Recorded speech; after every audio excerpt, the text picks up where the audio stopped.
Ladies and gentlemen, welcome back to Challenger League Qualifiers North America Season 11 Qualifier 3. My name is Jesse J. Chick. I'm rejoined today by the wonderful Caliber Jacob, as well as having Crater do the observation for us. Jacob, welcome back to the stream. You're the first person I've had repeat throughout these qualifiers. And I would call that a strange honor, but I'm very pleased to be able to share a stream again with this sultry voiced motherfucker over here. It means a lot. I'm glad you're excited to hop on. We do have a pretty good game for you guys to start off the night with. OTF versus Slaughterhouse. Both of these teams currently sitting in a playoff position. So again, if you don't know how these qualifiers work, of course we play 5 open qualifiers with as many teams as want to join those qualifiers. At the end of all 5 qualifiers, everybody gets a certain amount of points based on how well you placed, and then those points are tallied up. The top 16 teams who have the most points at the end of 5 quals go into a closed bracket, and then the top should be 6 teams from that closed bracket will make it to Challenger League season number 11. So there's a lot to play for, a lot of fun. This week we will pass the halfway mark. Tomorrow we'll pass over that. So we've already got a good idea of sort of where teams are going to end up. OTF currently sitting in second place thanks to a very strong showing, winning the very first qualifier, and then a decent showing, 12th place in qualifier number 2. Slaughterhouse are just sneaking in. They're tied for 15th with a couple of teams, so they're in the top 16, but just hanging on there. They've gotten 13th in the first qual and then 24th in qualifier number 2. So, I mean, I think there's definitely a favorites in this matchup, but I don't think it's going to be a total steamroll. I think at this point you can already tell where some teams are going to end up. Once the qualifier is all said and done, I don't necessarily know if we're going to see any major surprises from either side. I think their performances will continue to reflect their playstyle through these first 2 qualifiers, unless, it's North American Challenger League. We could see a roster move here and there before things get kicked off. But we will start out Slaughterhouse and OTF as we begin on Coastline. Once we fix our field of view, we'll wait for this first band to come on in. Again, Coastline being our map means that we have some interesting opportunities for bans. Very unlikely we'll get a Hard Destructor or like a Thatcher ban, which means that we can ban like Nomads or Dokkaebis. Okay, sure, why not? I mean, usually I'd be critical of that, but just because it's Coastline, I feel like you have a lot more freedom with your attacker bans here. It's literally just a Boss G ACOG ban. That's it. If Sure, I don't see sure. if I don't see everybody on OTF ban Vigil, then I'll know what their play is, or maybe they know something about Slaughter's play style on Coastline that we're not aware of yet. Perhaps. Capitao going to be the second attacker banned out. That one makes a whole lot of sense. Of course, smoke plants are very popular when you're attacking onto Hookah. And then he's just a great operator all around on basically every bomb site. So that makes sense. Maestro as well. Not usually the first operator that we get banned though, but he will not be in play today. I figured I'd probably see an Echo or a Mira ban in this scenario, especially if a lot of the top floor play is going to be as ferocious as I think it is. Last ban to start things out. Yep, there's the Echo. That's the one I was expecting to start off the ban round. But overall, I think the Dokkaebi is probably the only ban in the middle of all this that kind of stands out as a wild card. But with as much intel as you can get on a map that is pretty attacker-sided already, any sort of intel denial, especially considering that Slaughterhouse is starting on attack, is definitely going to work in OTF's favor, at least to start out. I mean, I don't know. If you're able to close out a Coastline half on a 3-3, I think that's probably a win in the bag of OTF. But I guess we'll find out as the match progresses. It's been a long time, I feel like, since I've seen Coastline with a Mira in play. It does open up the main bedroom site, the master bedroom site, more than we usually see. Not where we're going to start, and we're not going to start, unless Timsy wants to throw it in. No, we're not going to start the game off with a Mira. But Kitchen's not a bad site either, and we'll see if we end up there later on in the match. Anyways, the Mozzie being brought pretty standard, no mute this time around. I've heard a lot of pros in recent weeks particular, but throughout the new patch that has been available to be played on for competitive, talk about how dominant the mute Mozzie meta has been since Ember Rise became legal. And I mean, Glow Emoji setting up these pests. This is going to be just one of the most annoying parts about attacking here on Clubhouse. Would you say it's accurate to say that if the intel game within Siege is so strong that the anti-intel game is just as important, and why we're only seeing we're seeing both operators that are able to directly affect drones, because every time someone's running a mute Mozzie, they're usually expecting members of the attacking side to be droning in as heavily as possible, and considering it's a coastline play and drone play really excels on a map that's got this many spots to hide, if anything, I'm not going to be surprised if we continue to see this combo of Mozzie and Mute brought out like every single game, especially on a map like Coastline.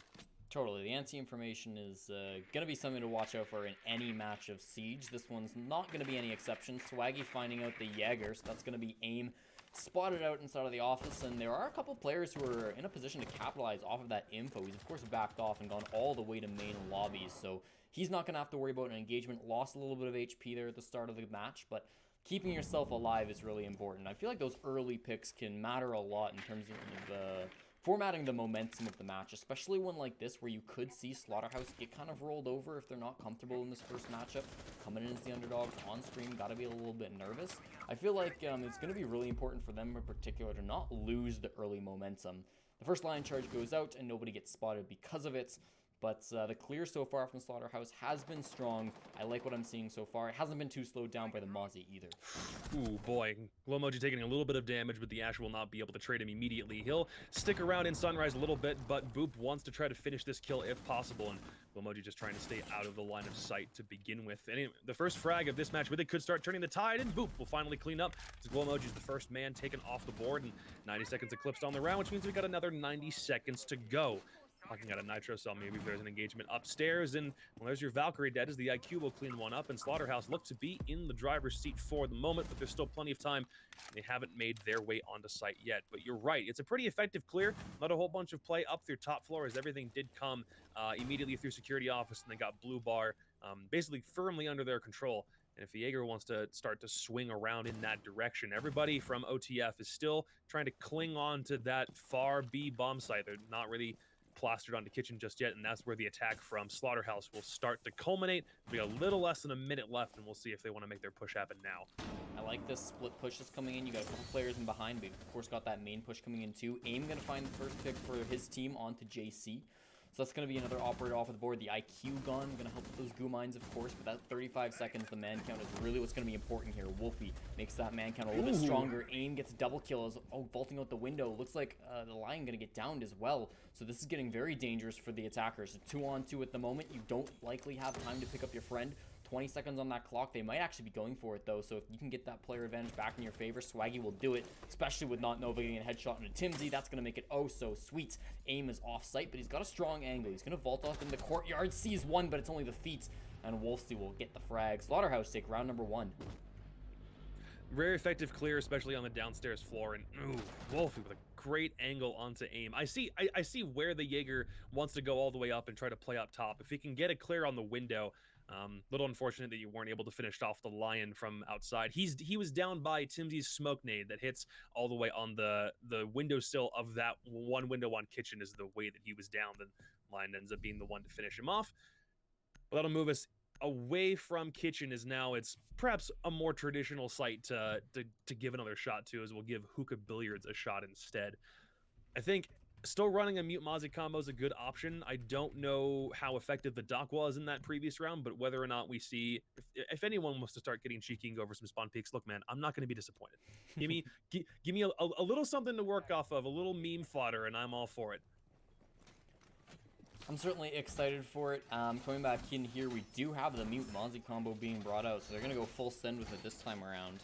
Again, I do want to mention if there's any issues with the video quality or the audio quality, do let me know. I'm reading the chat, but we are on that 4.5 minute delay as per ESL regulations, so I'm not going to be able to react to it immediately, but I will be able to fix it eventually. We did have a little bit of an issue, a bit of a scare, at least on my end, with the CPU bug our observer was having. Was really poor quality on the stream, but it seems to be fixed. It looks really really good right now, so I'm quite happy with that, and we're not going to have a disaster situation where we have to watch a slideshow instead of a video game.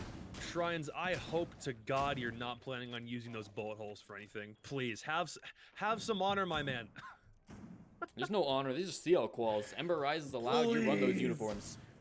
No, that's the worst.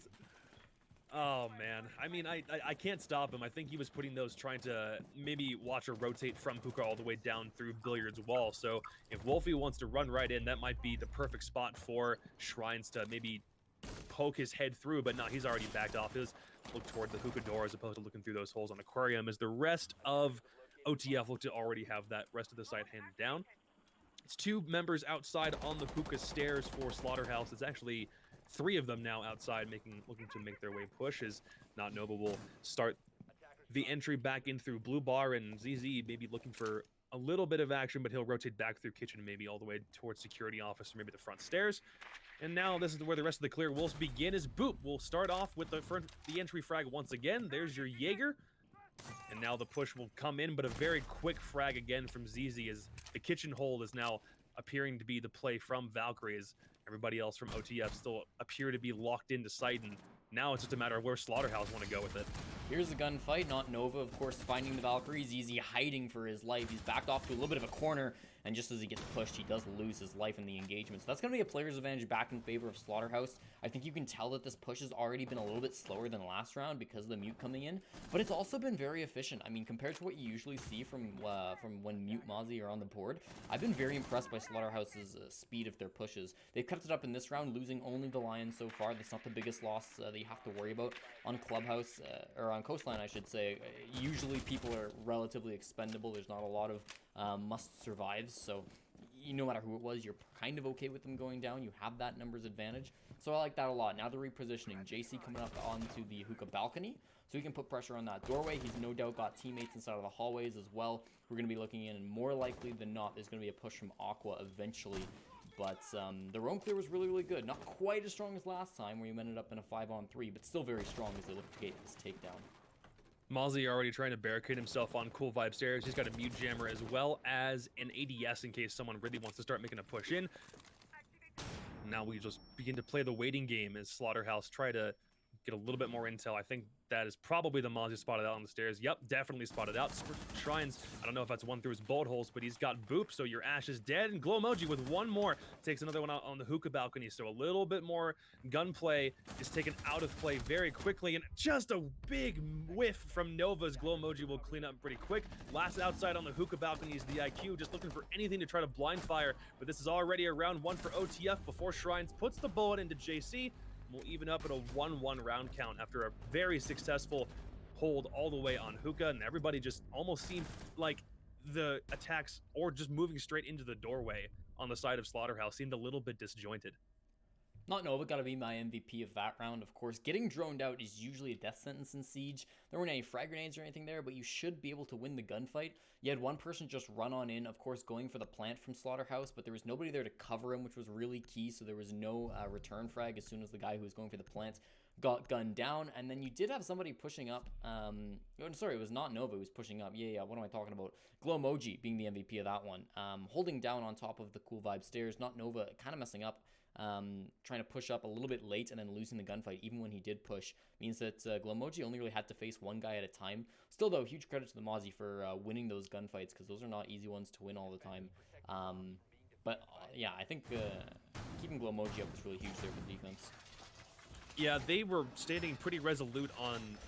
For all three surviving members of OTF were basically standing at the exact same spot the entire time, and they were getting frags, and Slaughterhouse weren't in a position to go for a refrag at any point, even though, your philosophy might be to get a kill and try to move away before someone else looks at the exact same spot where you were, and that's exactly what OTF did, and it worked like a charm, and maybe a situation where it shouldn't have. So good play on them, as they will take the upstairs bomb site, and they won't opt for Penthouse, and common sense prevails here, so that's good to know that everyone understands that Penthouse is a garbage site. So now we'll head back down to Kitchen and see what OTF can do on a second time around.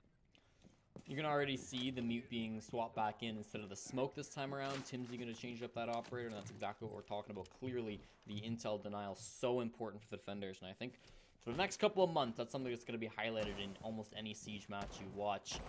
These attackers are going to try to make their way in. Otherwise, this defense hasn't been too controversial. You've thrown a couple of Valk cams upstairs, so you can try to cycle through those and find out where the opponents are at in case they're pushing you up top.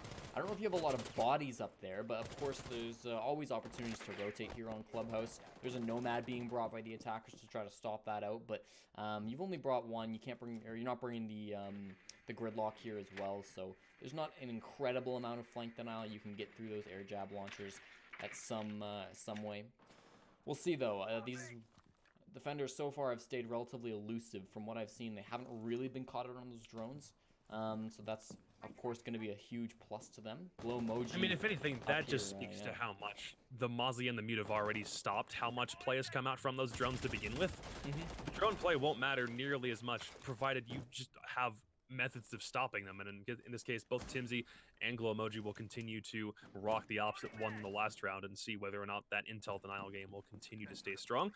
And there's still a lot of top floor play, even though Glowmoji will wait on cool vibes, and you'll still have the Valkyrie roaming upstairs as well as some help from the Jaeger if need be. So everyone a little bit split off in OTF's case, but that might just be the thing that helps them to another round win, and they can rotate back off kitchen for another bomb site should this round result in victory. And now it's just a matter of waiting to see if someone wants to make a really weird push. Glowmoji will opt not to vault out hookah window, as we're down to half the round already, and no one's taken any damage, no one's got in a gunfight, and I don't even know if anyone's shot anything that isn't a drone at this point. First line scan is in. It won't result in too much usable intel, as the two members of OTF that are still moving around are still waiting on the kitchen site. And now with a minute to go, you kind of got to wonder, where's the push coming in? The roam clear not as effective. We went from a 5v3 to a 5v4 in this case. And OTF seem to be staying resolute on where they're sitting, and maybe the first frag comes out. Ooh, very quick one tap. There goes your Nomad, and the diffuser's down outside. This will force Slaughterhouse to try to go back and find it, as Wolfie grabs another one on Timsy, and now the action begins to pick up in the last 30 seconds. You're not even to the bomb site, and there's still so much fighting. Glowmoji with the C4 tries to find the person on Hookah deck, but can't do it. In the meantime, his teammate Aim finds one, and he doesn't finish his gunfight, just retreats. A very smart play by him. Deals some damage and back off. All you need to do. Ducking down, though. Glowmoji with the drop shot finds one. Aim is second as well, and OTF are all over the kill feed. They'll take it in round number 3, and as you mentioned, a slow push from Slaughterhouse gets punished hard from OTF. I don't necessarily know if that was because they didn't have enough intel to work with because of the Mute Mozzie combo, or because or realistically what the main reason was for why the push from Slaughterhouse wasn't nearly as effective. Going all the way back to the first round again on kitchen, it was a 5v3 after a successful roam clear, and it kind of forces everybody else from OTF back onto site. 2 rounds later, it's definitely not the same story, as Glowmoji with a couple of nasty kills to be able to hold the fort down in Hookah. And now we'll rotate again. We'll hit Blue Bar and Sunrise, and thank you, OTF. Thank you. I don't think anybody here really wants to worry about the horror that is the penthouse site. So thanks for doing what you do. Y'all are the best. Really appreciate you. We still got a half swap. It could be brought out at any time when Slaughterhouse get on that defense. I wouldn't hate to see it. Who knows, though? Maybe I just haven't played enough ranked, because, of course, it's all over the place back down in those depths. Yeah, How dare you call competitive ranked, sir? What's wrong with you? Okay. Glowmoji, I think, has, again, been the huge star of the show in the early rounds for OTF. His roams in that last matchup, just so elusive, and the gunfights that he's engaging in are just really smartly taken. He's been big so far. Can we see the scoreboard creator? Can we see what Glowmoji's stats are at? I know we're just 3 rounds in. I want to say he's at 4 kills to begin with right now. 4? Perhaps. I don't think Creator's going to show us anyways, so perhaps we won't be able to find out. He might, I know he's... Yep, there we go. 4 kills for Aim and Glowmoji apiece. That's the roamers. That's what I'm talking about. The roamers doing so much work in the beginning of this round, and it's because of that Mute Mozzie. Don't know where anybody is, and you can't shoot him in the head. It's a really age-old strategy. And oh man, less than 15 seconds in, Glow is already off the board. So say goodbye to any last-second quick flicks on Hookah, because now that's your Mozzie off the board. Here's hoping that any pest drones that you're able to put onto doorways can do their job and still continue to deny intel. And yeah, that was a spawn peek. You can see where the Mozzie's body is outside the objective, and the barricade's not even fully broken.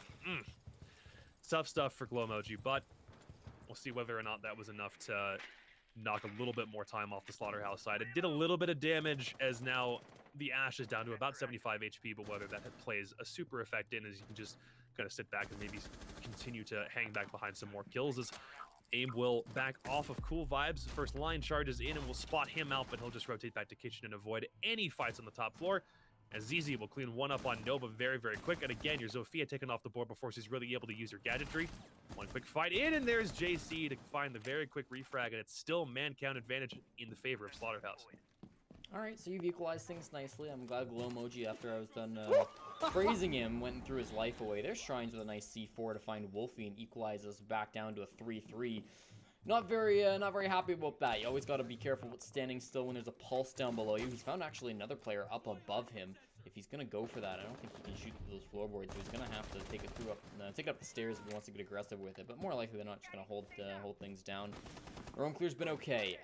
You're gonna have to duke it out. Get down to that bottom bomb site. You've got the top floor advantage somewhat. Aim's gonna be a late flank potential. When he goes is going to be super important. If he can time this right, then he's going to be all the difference maker. If he doesn't, he's going to be irrelevant and could cost his team the round. It's a very dangerous spot to play when you're upstairs and not directly engaging with the attackers. You've got to be so careful, and he gets droned out. That's really unlucky. Yeah, it's a little difficult when you can already identify the fact that the entire round will hinge upon the play of one player, but in this case, AIM and the Ash are both in such close quarters to one another. It may very well come down to this engagement. He's given his position away, but nope, Boop will be the one to clean him up.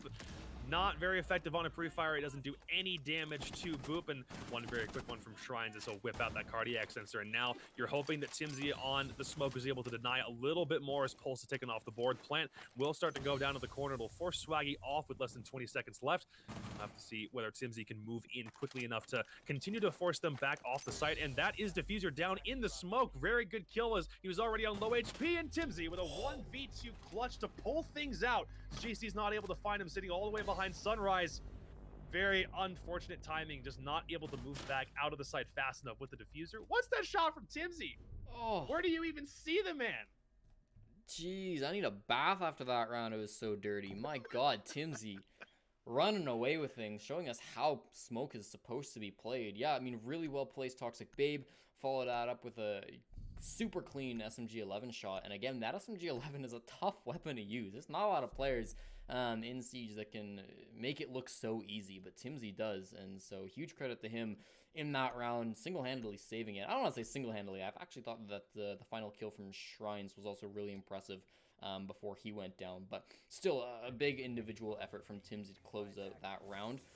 Put it into a 3-on-1. That's a pretty big lead on the scoreboard, and especially starting on defense on Coastline. Yeah, Coastline's gotten a little bit more 50-50 recently, but it is still known as the attacker map. And if Slaughterhouse don't pick up a couple more rounds before the half swap, it's probably going to be GG. I would tend to question a little bit of Slaughterhouse's decision making, not being able to execute on a V2. Or 2v1 Slaughterhouse's favor on the back end of that round is probably something that they can go through and correct next time. But if you're not doing quicker site executes or quicker roam clears, especially around the top floor, and that's where probably all of the play from this round will go, unless AIM and maybe perhaps ZZ want to continue to play downstairs. If you're not able to clear out your roamers quickly, then this can spell disaster for Slaughterhouse very, very fast, because the roam presence from both AIM and ZZ, and Glowmoji in some cases, even though he died in the first 15 seconds of last round, has still been the decision maker. Timsy didn't have to do anything as an anchor until that round, because those were his first 2 kills when he was able to stop the Nomad on Sunrise. And if you're not moving a little bit faster, if you're a Slaughterhouse, I think you're probably doing things wrong, because if you go down, especially even 4v2 on a defensive half, if you're not able to equalize things out here at 3-3, I think you're definitely doing yourself a disservice. There's the first kill from AIM, finding Boop. So already this defense going a little bit better. You've got Timsy sticking with the smoke, despite the fact that last time they defended here, he did bring the mute, and it seemed to be pretty effective. I don't hate that, just because, again, how nasty he was in that dying seconds of the last round. Well, let's look at these attackers for now. I mean, are they even inside the building? They certainly don't have any top floor control. I mean, there's 3 defenders up here who have been spread out across the map. Bottom floor as well. You've got at least 1 defender down there. ZZ is stalking the bottom floor. There's a couple of guys down here, so it's not like they're totally out of it. And they're actually beneath the bomb site as not Nova starts to open up from down below. But there's still not a lot of early presence, and you would be a little bit worried about that, especially losing your entry fragger. That means you don't have a lot to back him up, right? There was nobody there to get the return frag. Now you're going to lose ZZ as well. So that ties things up. On the defense, you lose him. You're kind of happy about that, but I still think this is going pretty well for the defense. You've only lost a Valkyrie. MPX is gone. You're not too sad about that.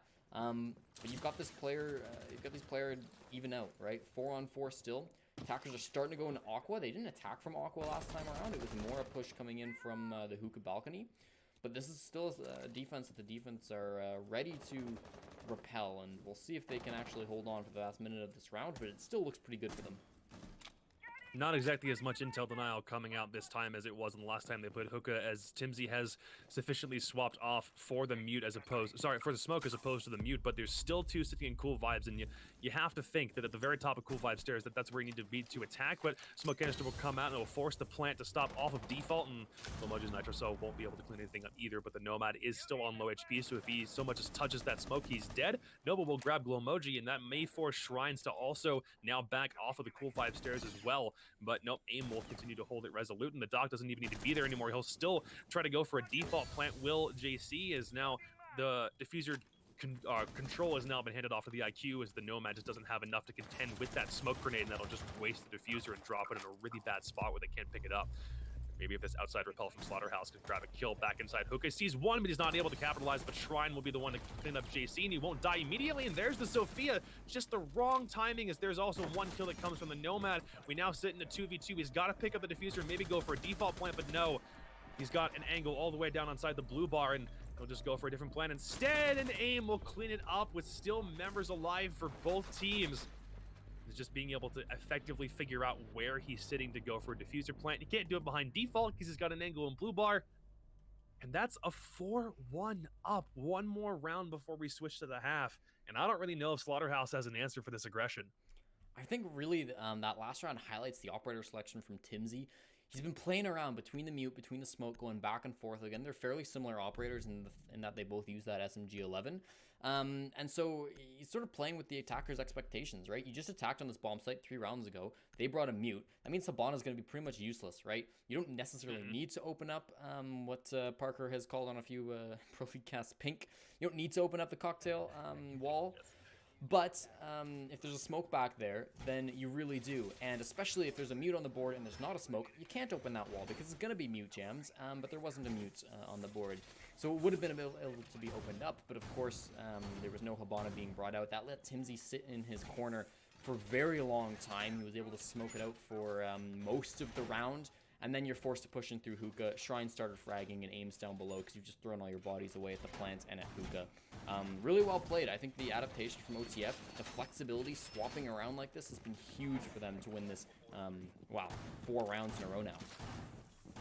I don't think we've seen any change from either side come from an operator selection standpoint, aside from Timsy swapping off from one SMG-11 operator to the other, and it will continue to be the same thing. I don't really know if there's anything Slaughterhouse feels like they need to change, other than if you're attacking another bottom floor bomb site, maybe make a couple of very slight positional adjustments to make sure you're not in a position where you lose a 1v2. That might just be what they're banking on if they already think they have a confident enough strategy. But Glomoji this time, a run out, nabs the Lion, so any additional intel you can glean is just wiped out immediately because you're not watching any of the windows that Glomoji can come from. And again, the solid roam presence from OTF will continue to be Slaughterhouse's downfall, as they can't find a way to refrag, and they'll just sit in a 4v5 until they're able to find something to change. Glomoji hasn't been afraid to get aggressive, man, and it hasn't always worked out for him, but that time around it certainly did. Able to get a frag onto Wolsies. Wolsies has died pretty early in a couple of rounds as well, which isn't great as a Lion. ZZ's going to follow things up with a C4 onto Swaggy, so you're happy about that. You've now found yourselves That's in your diffuser down upstairs too. Yes, that's true. There's a lot of attackers up here. They should be able to recover it. It could be watched. Glomoji gets a second kill. Yeah, just baiting from that diffuser. That's what you're talking about. A missed Nitro Cell means he's got to actually be the one to back off. But this is pretty big. If he could go for one more kill at the very top of Cool Vibes, but that'll be where Boop is able to finally shut him down. He's already gotten 2 kills, and now you can go for diffuser retrieval and continue to move back in. And your Nitro Cell from Valkyrie is also off the board, as that was used for a kill earlier in the round. So now, if anything, you just need to wait for them to start pushing from upstairs, as that's both attackers. And you still have both breaching rounds from Ash if you wanted to open up a hatch, or maybe still look for an angle back down. And that's exactly where it's just going to use it to maybe open up an angle on Kitchen from the very top of Penthouse. And that's where the other one's going to go as well. So I'm not totally certain if the IQ has brought breaches this time around, but I can't imagine that she has probably a Claymore in its stead. Now you have to, 2 breach charges on the side of IQ, so you can still open up a little more top floor if you want to go for some frags right back down. AIM's already finding the Ash, but may not go for it immediately, as the Ash play will actually start coming from the front door of Ferrari's side, and It's literally just sit back and wait for any attackers to enter your crosshairs, but it looks like the play might try to be a Jaeger pinches. There's two different angles that you can get shot from if you're aim, and he'll try to mop up one or at least try to waste time, but he'll just get put right into the waiting arms of JC. And now it's in a 2v3. It's definitely a more winnable advantage than it was a mere 15 seconds ago. I just don't like all the 1v1s that OTF are offering up with an Ashe and an IQ on the other side of things.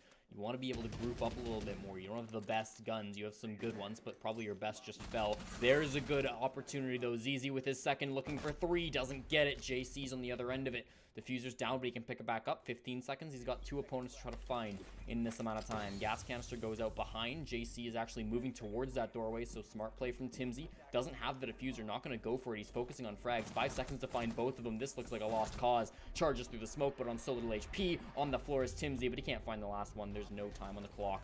OTF take round number 6. 5 in a row makes it 5-1.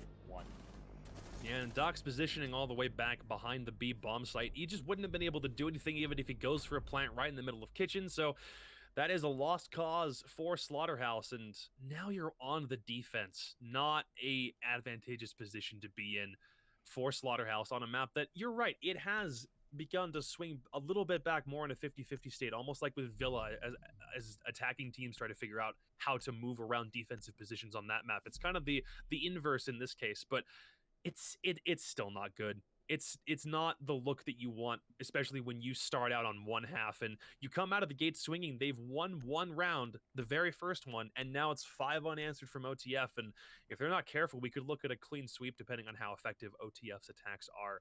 We'll see what their operator phase looks like. It's almost a mirror copy of what Slaughterhouse was running, except ZZ is running a Buck as opposed to an Ashe. So, oh boy, this is not looking good for Slaughterhouse in any sense of the phrase. Yeah, you're right. It is close to a mirror of those two operators. I know they like to play a pulse a couple of times over on OTF too, but not this time around. Of course, we've gone through the half swap. So on the Slaughterhouse, they're going to bring the Dock instead, which is brought fairly often as well. I like the Buck. Obviously, it's going to be more impactful on a bomb site like Kitchen, where you can go up above and do a lot of work. But this bomb site as well, I mean, it's very important to go downstairs and be able to do a lot of damage that way. It can be very effective for you. So I don't hate that he's brought it this time around, despite not knowing the bomb site for round number 1. We've got JC in a position to run out. Now, he could go for a C4 on this run out. And if he gets all 3, oh my god. Oh my god, no, no. He gets 1. Okay. Just shrines, that's a lot better than it could have been for OTF, but smart play from Jay. If only he knew how close he was to getting 3. It's trying to pull his own glow emoji strats out of thin air, and it does net him 1 and aim a little bit worse for wear on the HP game, but still Slaughterhouse trying to use a little bit of that aggressive play style that OTF were using on their roam that was just so effective against stopping their attacks, just dead in their tracks. Especially after a play like that, I think if you're OTF, you kind of have to reassess exactly where it is you want to commence your attack from. You've got an entire, basically a standard site set up for Slaughterhouse, so you have a couple different ways to approach this, but you've got one operator off the board, one less gun to watch, one less angle. It really does make that much of a difference. So if their attacks and their roam clear isn't nearly as good as it's been on the inverse side, then they're looking at a pretty stalled out attack just off of that one play.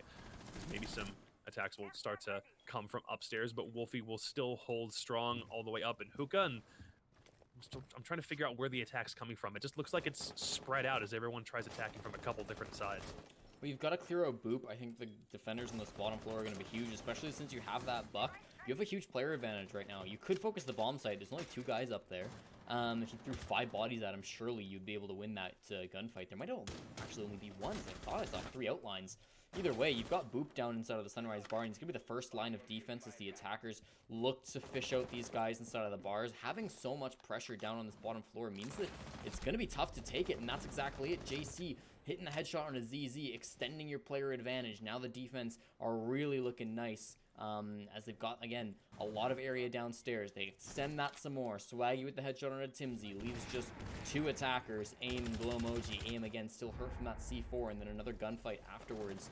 So this is looking pretty tough for OTF. Maybe it won't be a 7-1, but with 1 more player down, it doesn't look like it's going to be their round here in round number 7. Aim's got 5 players to find and about 34 seconds to grab it. He doesn't have diffuser, so I mean, in this case, you could just sit back and look to talk to your team a little bit more and figure out what the play is for the next round. But if anything, he'll just go for a couple of picks here. He'll find one of the not-Novas holding an angle away in luggage. Now he can move up the hallway, but his position's given away. There's really nothing he can do at this stage, so we will move into a 5-2 for Slaughterhouse. Unless, Aim, if you want to turn on your wall hacks, I'm not going to say, well, no, I am going to say don't do it, but if you really wanted those picks, now's your time to do it. A little bit more random firing, and yep, the rest of this is just garbage time, and it will be Slaughterhouse to finally clean up the last one. JC will pad his stats with one last kill. We'll move into a 5-2.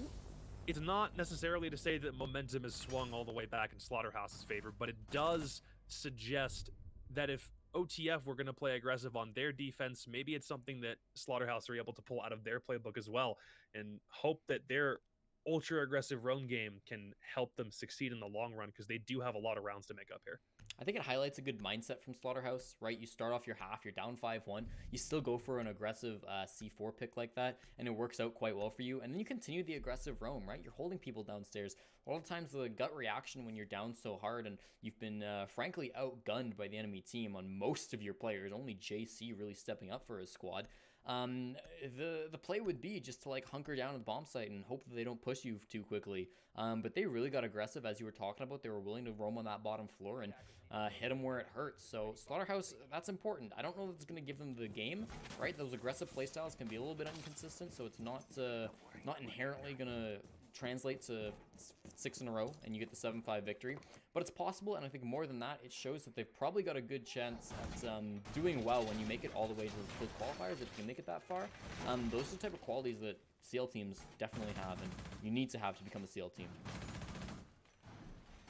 Honestly, you're right. I think the point about trying to approach it from a good mindset definitely comes back into play. It's almost like you know that you have a good way to kind of wipe your mind clean of what happened in the first half, because now you're swapping, you're able to play on defense, which even though this is coastline, I know the defense is still one where you can kind of sit back and, you know, you're waiting for the attackers to come to you in a lot of respects. So if anything, it's almost like you can say, all right, let's take a deep breath. We now have to approach this map from a very different state of mind. But honestly, if the Mozzie doesn't get that Nitro Cell kill all the way onto pool and knock one player out quickly and throw OTF off their game, I'm not really sure that round win happens for Slaughterhouse. So if they can capitalize off the early momentum, and hopefully they don't do what they did in the last half, which is win one and then lose the rest. So if they're able to keep the momentum going, then we may have a closer game than we previously expected.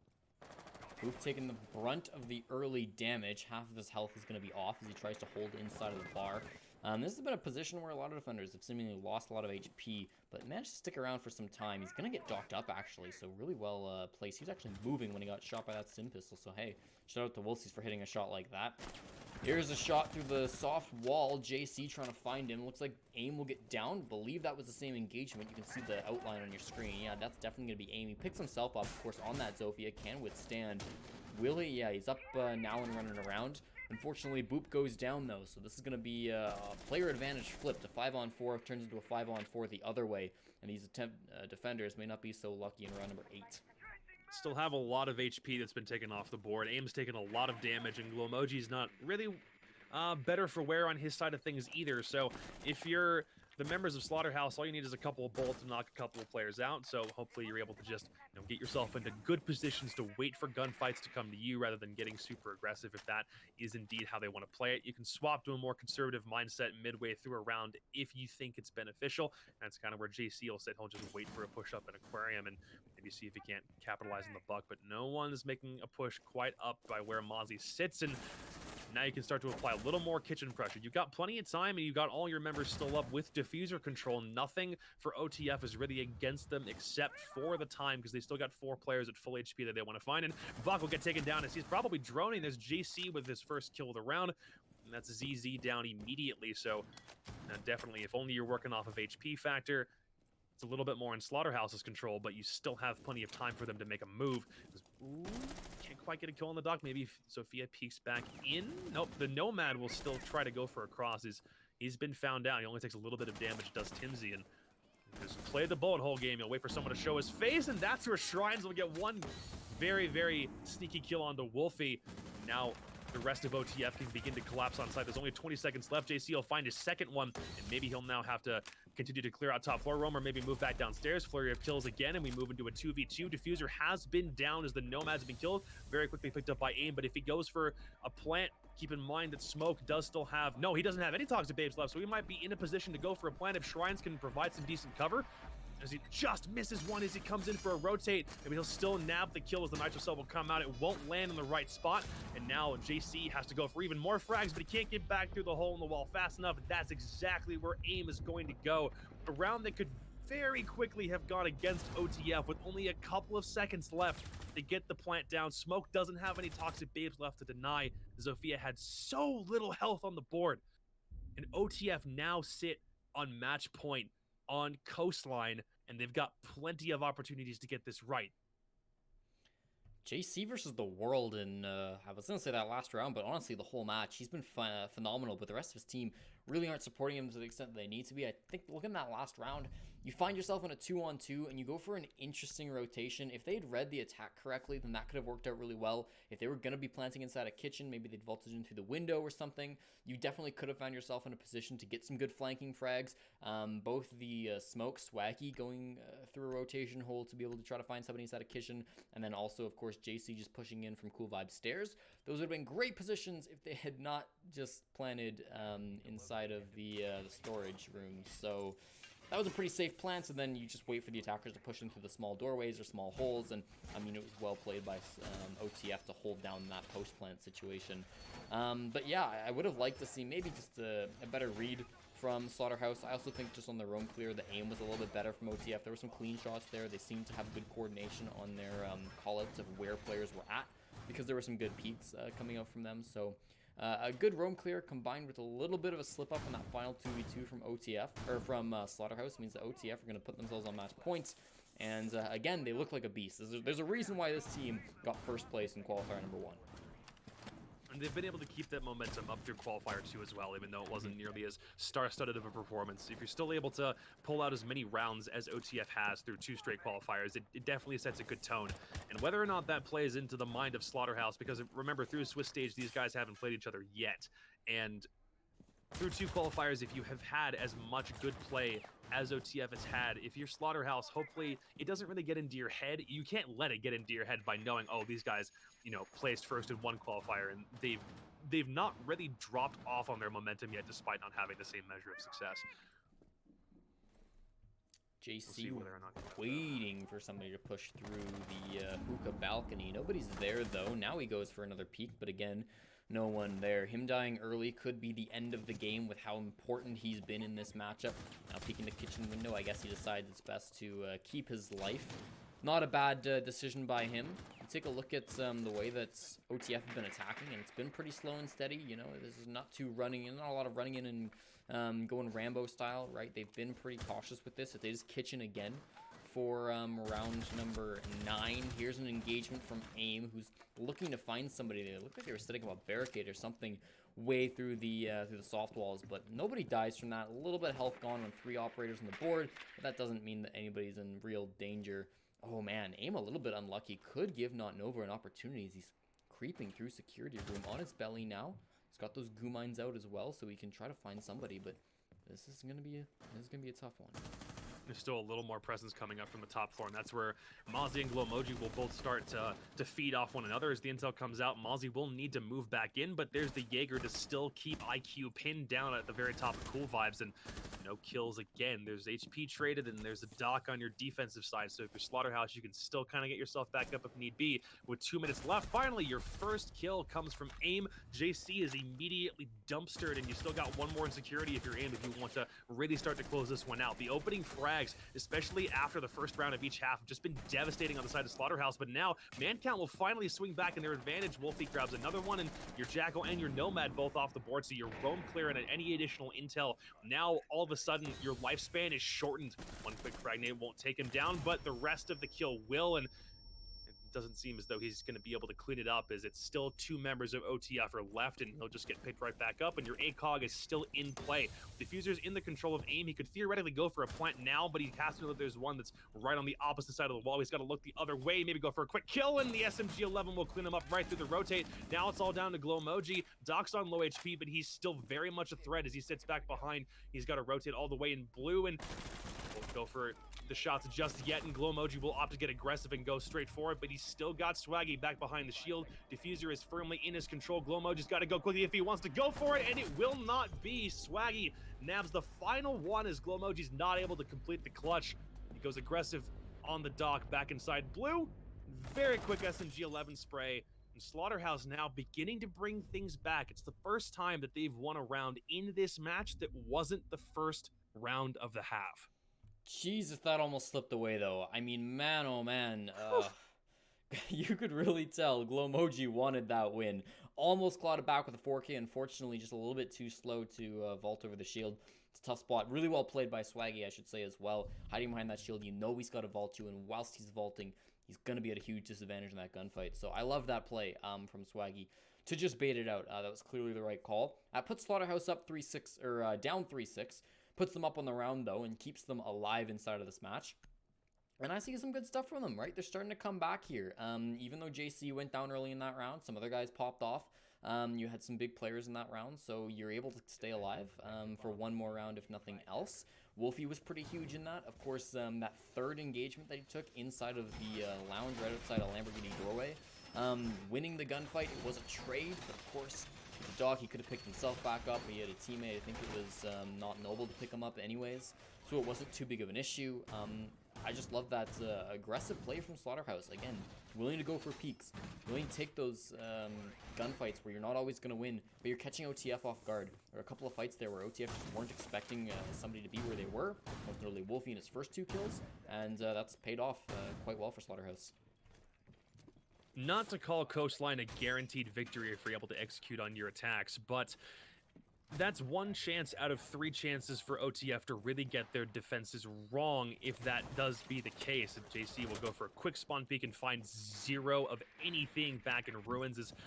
That's exactly where the Zofia is, but he won't go for a peek just yet. But on the side of OTF, you've lost 1 chance. If you lose the next 2 rounds that put you in a 6v5, that's probably when you need to realize, okay, whatever we're doing here isn't working. They do still have, I would say, 2 rounds of leeway before they really need to start getting, I wouldn't say concerned, but before they need to hunker down, figure out what they're doing wrong, and then find a successful execute that's not just hoping to win your gunfights, because that's what the past 2 attack losses for them have done thus far. It's been just a loss of gunfights and not being able to have enough time to finish and execute, but you've already gotten Hookah down 1 time. Hopefully you're able to do it again.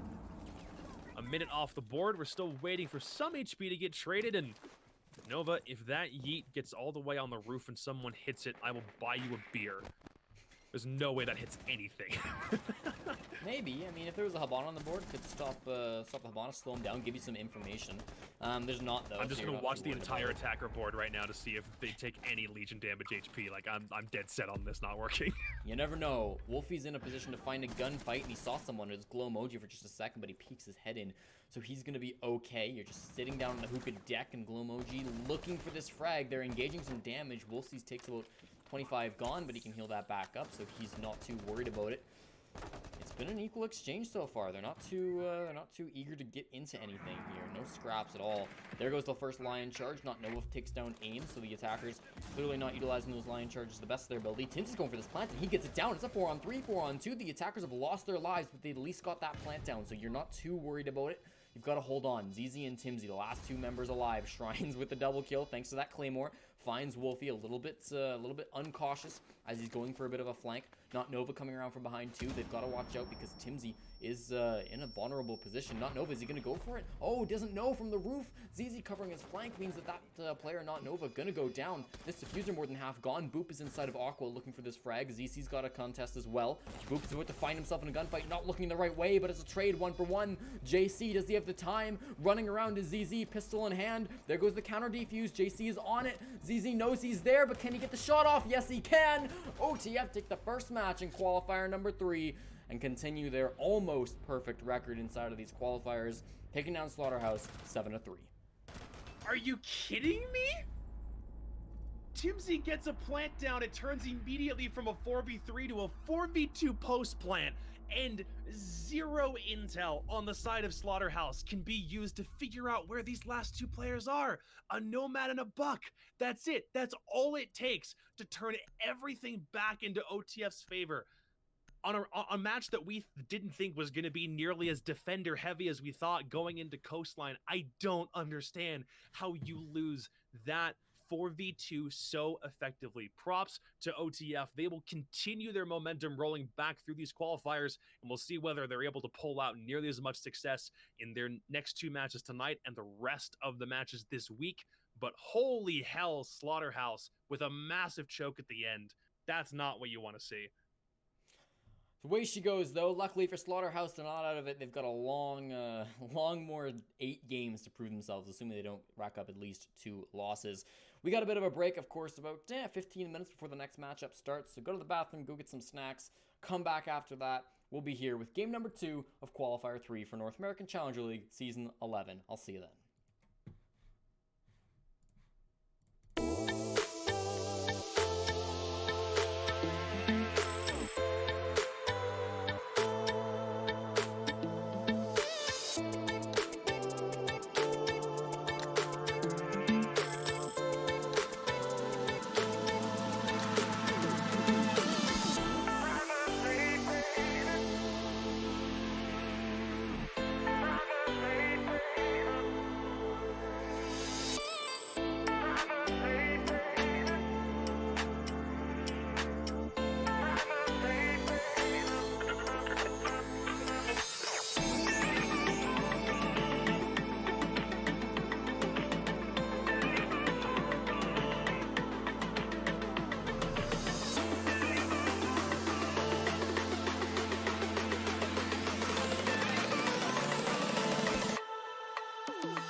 romantic. I say she's too dramatic. I tell her while we're at it, we can work it night by night. She says I'm not romantic. I say she's too dramatic. I tell her while we're at it, we can work it night by night. Night by night. Night by night. Night by night. Night by night. Not romantic, too dramatic. We could work it night by night. Not romantic, too dramatic. We could work it night by night. Not romantic, too dramatic. We could work it night by night. Not romantic, too dramatic. We could work it night by night. She says I'm not romantic. I say she's too dramatic.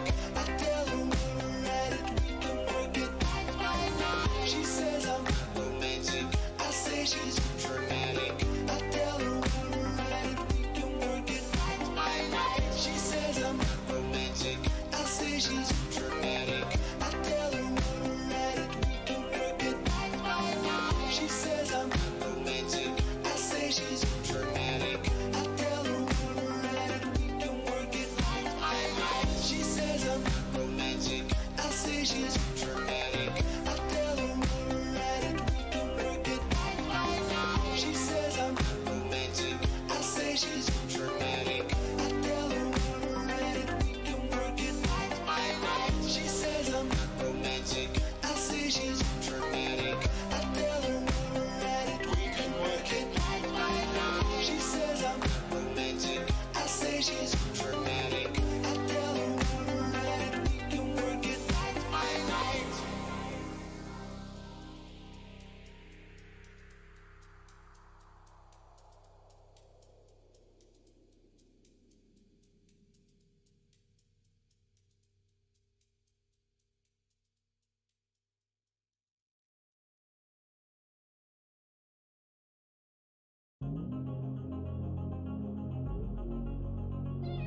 I just know that I have to believe all that I see, all that I see. I woke up in a different place, and I left when I closed my eyes, and this feeling I can't explain, that this day would make me alive. I just know. I just know. I just know. I just know. I just know. I just know. I just know. I just know. I just know. I just know.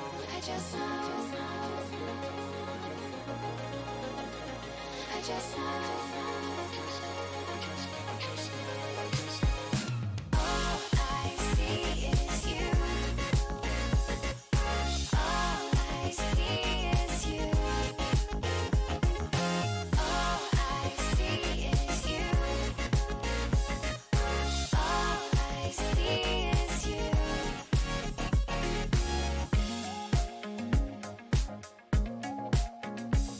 I just know that I have to believe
Welcome back, ladies and gentlemen, to the ESL Challenger League Season number 11 Qualifiers. My name is Justin J. Chick. I am still joined by Caliber Jacob, as well as Crater observing for us. Jacob, we got our second match of the night, the second match of the Qualifier, Joe Esports versus Auk University. Yeah, we come off one match with a couple of already high-profile players on it, and now we move a little bit further down the points bracket as both Auk University and Joe Esports sit at the very least in around the 17th to 13th place in terms of the rest of the teams that have competed in these qualifiers thus far.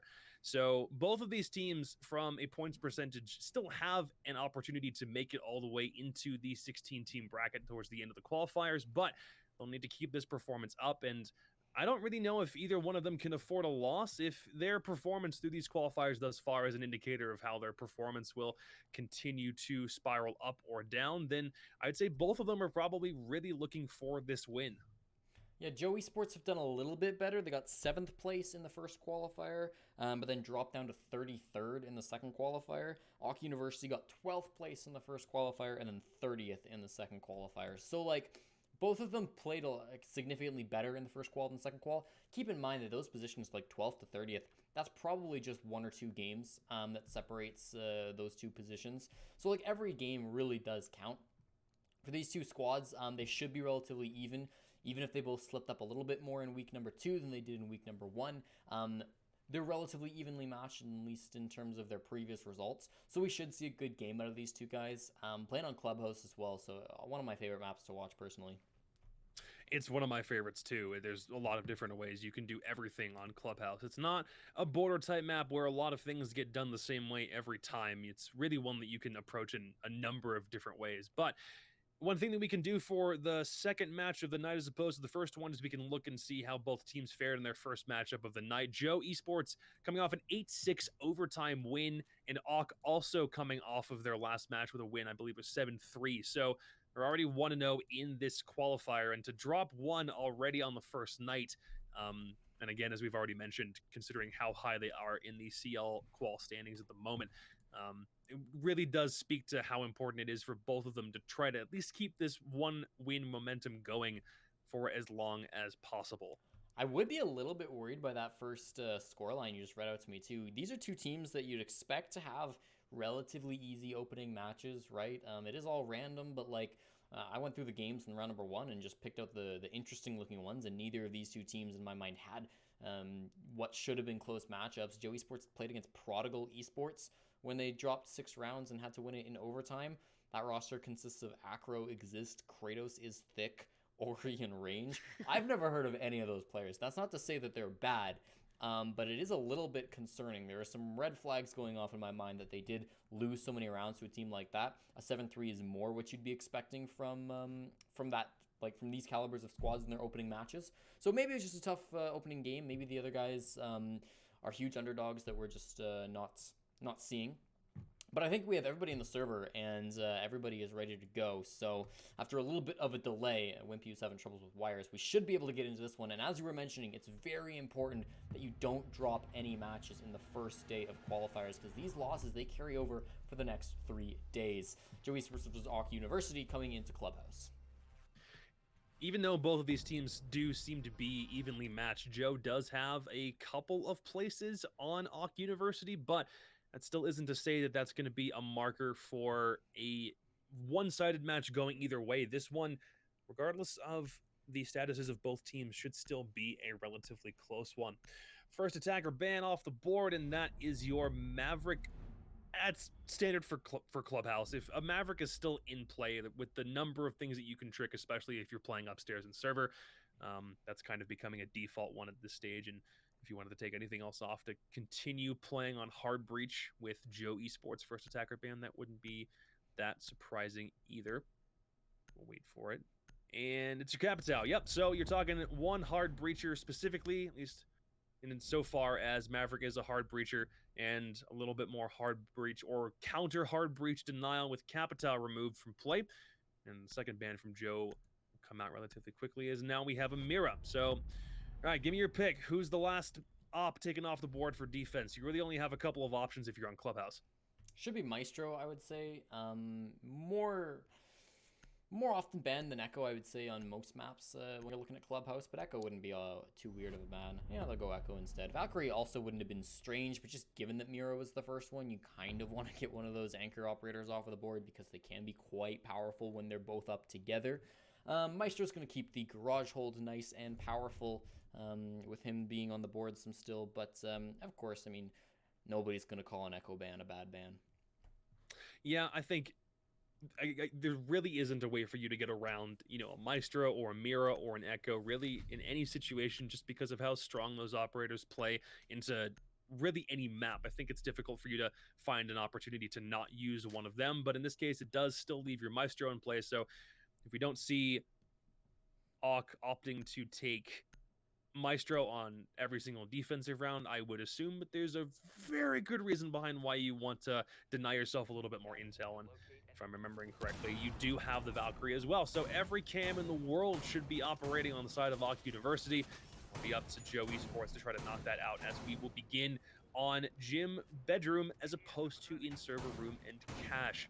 Pretty standard lineup for both teams, I think. You can play this a couple of different ways, and Clubhouse is one of those maps where you really don't have a problem if you're taking two hard breachers, especially on attack, and you're still trying to feel each other out, especially through these first couple of rounds. We could see that swapped out. I don't know if we will, though, because there really is so many different places that you can play both a Hibana and a Thermite, and with Maverick off the board, you're not worrying about trying to trick out the wall close to bathroom on the side of gym either. So maybe this will stay the same, or we'll see a whole bunch of people flex around. We'll find out as this game progresses. I actually like this hold on gym bedroom first and foremost, right? You're bringing the castle, so you're flexing on this first because you're hoping the enemy team's not expecting it and they're not going to bring many anti-castle operators. They haven't really. There's the Buckler who's got some frag grenades, and the Zofia as well, but the sledge isn't there, which is pretty important, so that castle's going to have to, it's going to waste a lot of utility for you, so you're happy about the way that this has gone out. And especially with how strong defenders are going to be in this one. I mean, with both Capitao and Maverick being off of the board, it should lean in the way of the defenders if it's an even match.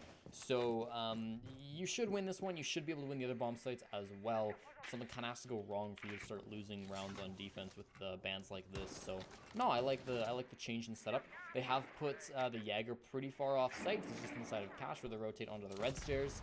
So he's got an opportunity to do some shenanigans. There's already a lot of pressure from Joe Esports. You can see them using the Hibana pellets as well as those EMP grenades to try to disrupt the roamers who might be around here, rethinking on his drone to try to find out where that Jaeger went, because he's not there anymore.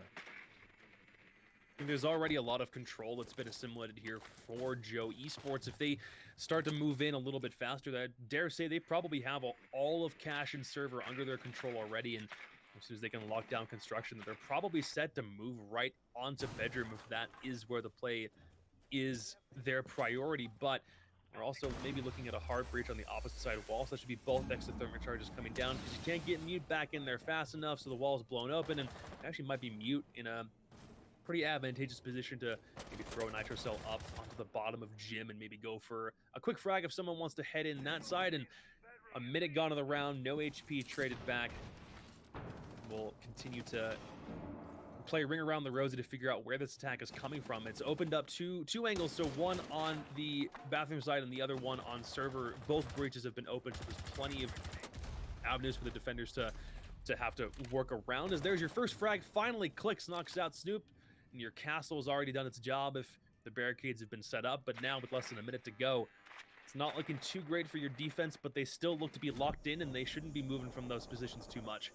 There's another kill that goes one both ways. Wimpy and Envy both taken off of the board, so that makes it a player advantage continually in the side of Joe Esports. Michael in a good position to go for some sort of a flank. Of course, if they know he's in there, then that could be less effective, but you're still going to be worried about that. A Nitro Cell gets tossed out, doesn't manage to hit anything though, just based off of the sound cues. You've got a little bit of pressure already. These attackers have gotten a lot of angles opened up, but Michael is there to get some return frags. Click goes down. That's going to be an important kill onto the Thermite. Of course, he's opened up everything he has, but that's diffuser on the ground. 3-on-2 is all he picks up his second. There's these evil eyes doing a bit of work, but he needs to get off it because Gio's in his face. Gets the kill too. Brady now needs to deny this plant, but he can't do so. It's going to be a change up. He's got the shotgun, but there's somebody downstairs with him, and rethinking shuts down his dastardly plans. Joe Esports take round one. Very, very fast play from Joe at the beginning of the round and then at the very end. It almost seemed like once they had as many angles as they wanted opened up on both sides of upstairs walls, it almost seemed like they were content to just sit back, drone, wait for a little bit more intel before making a push.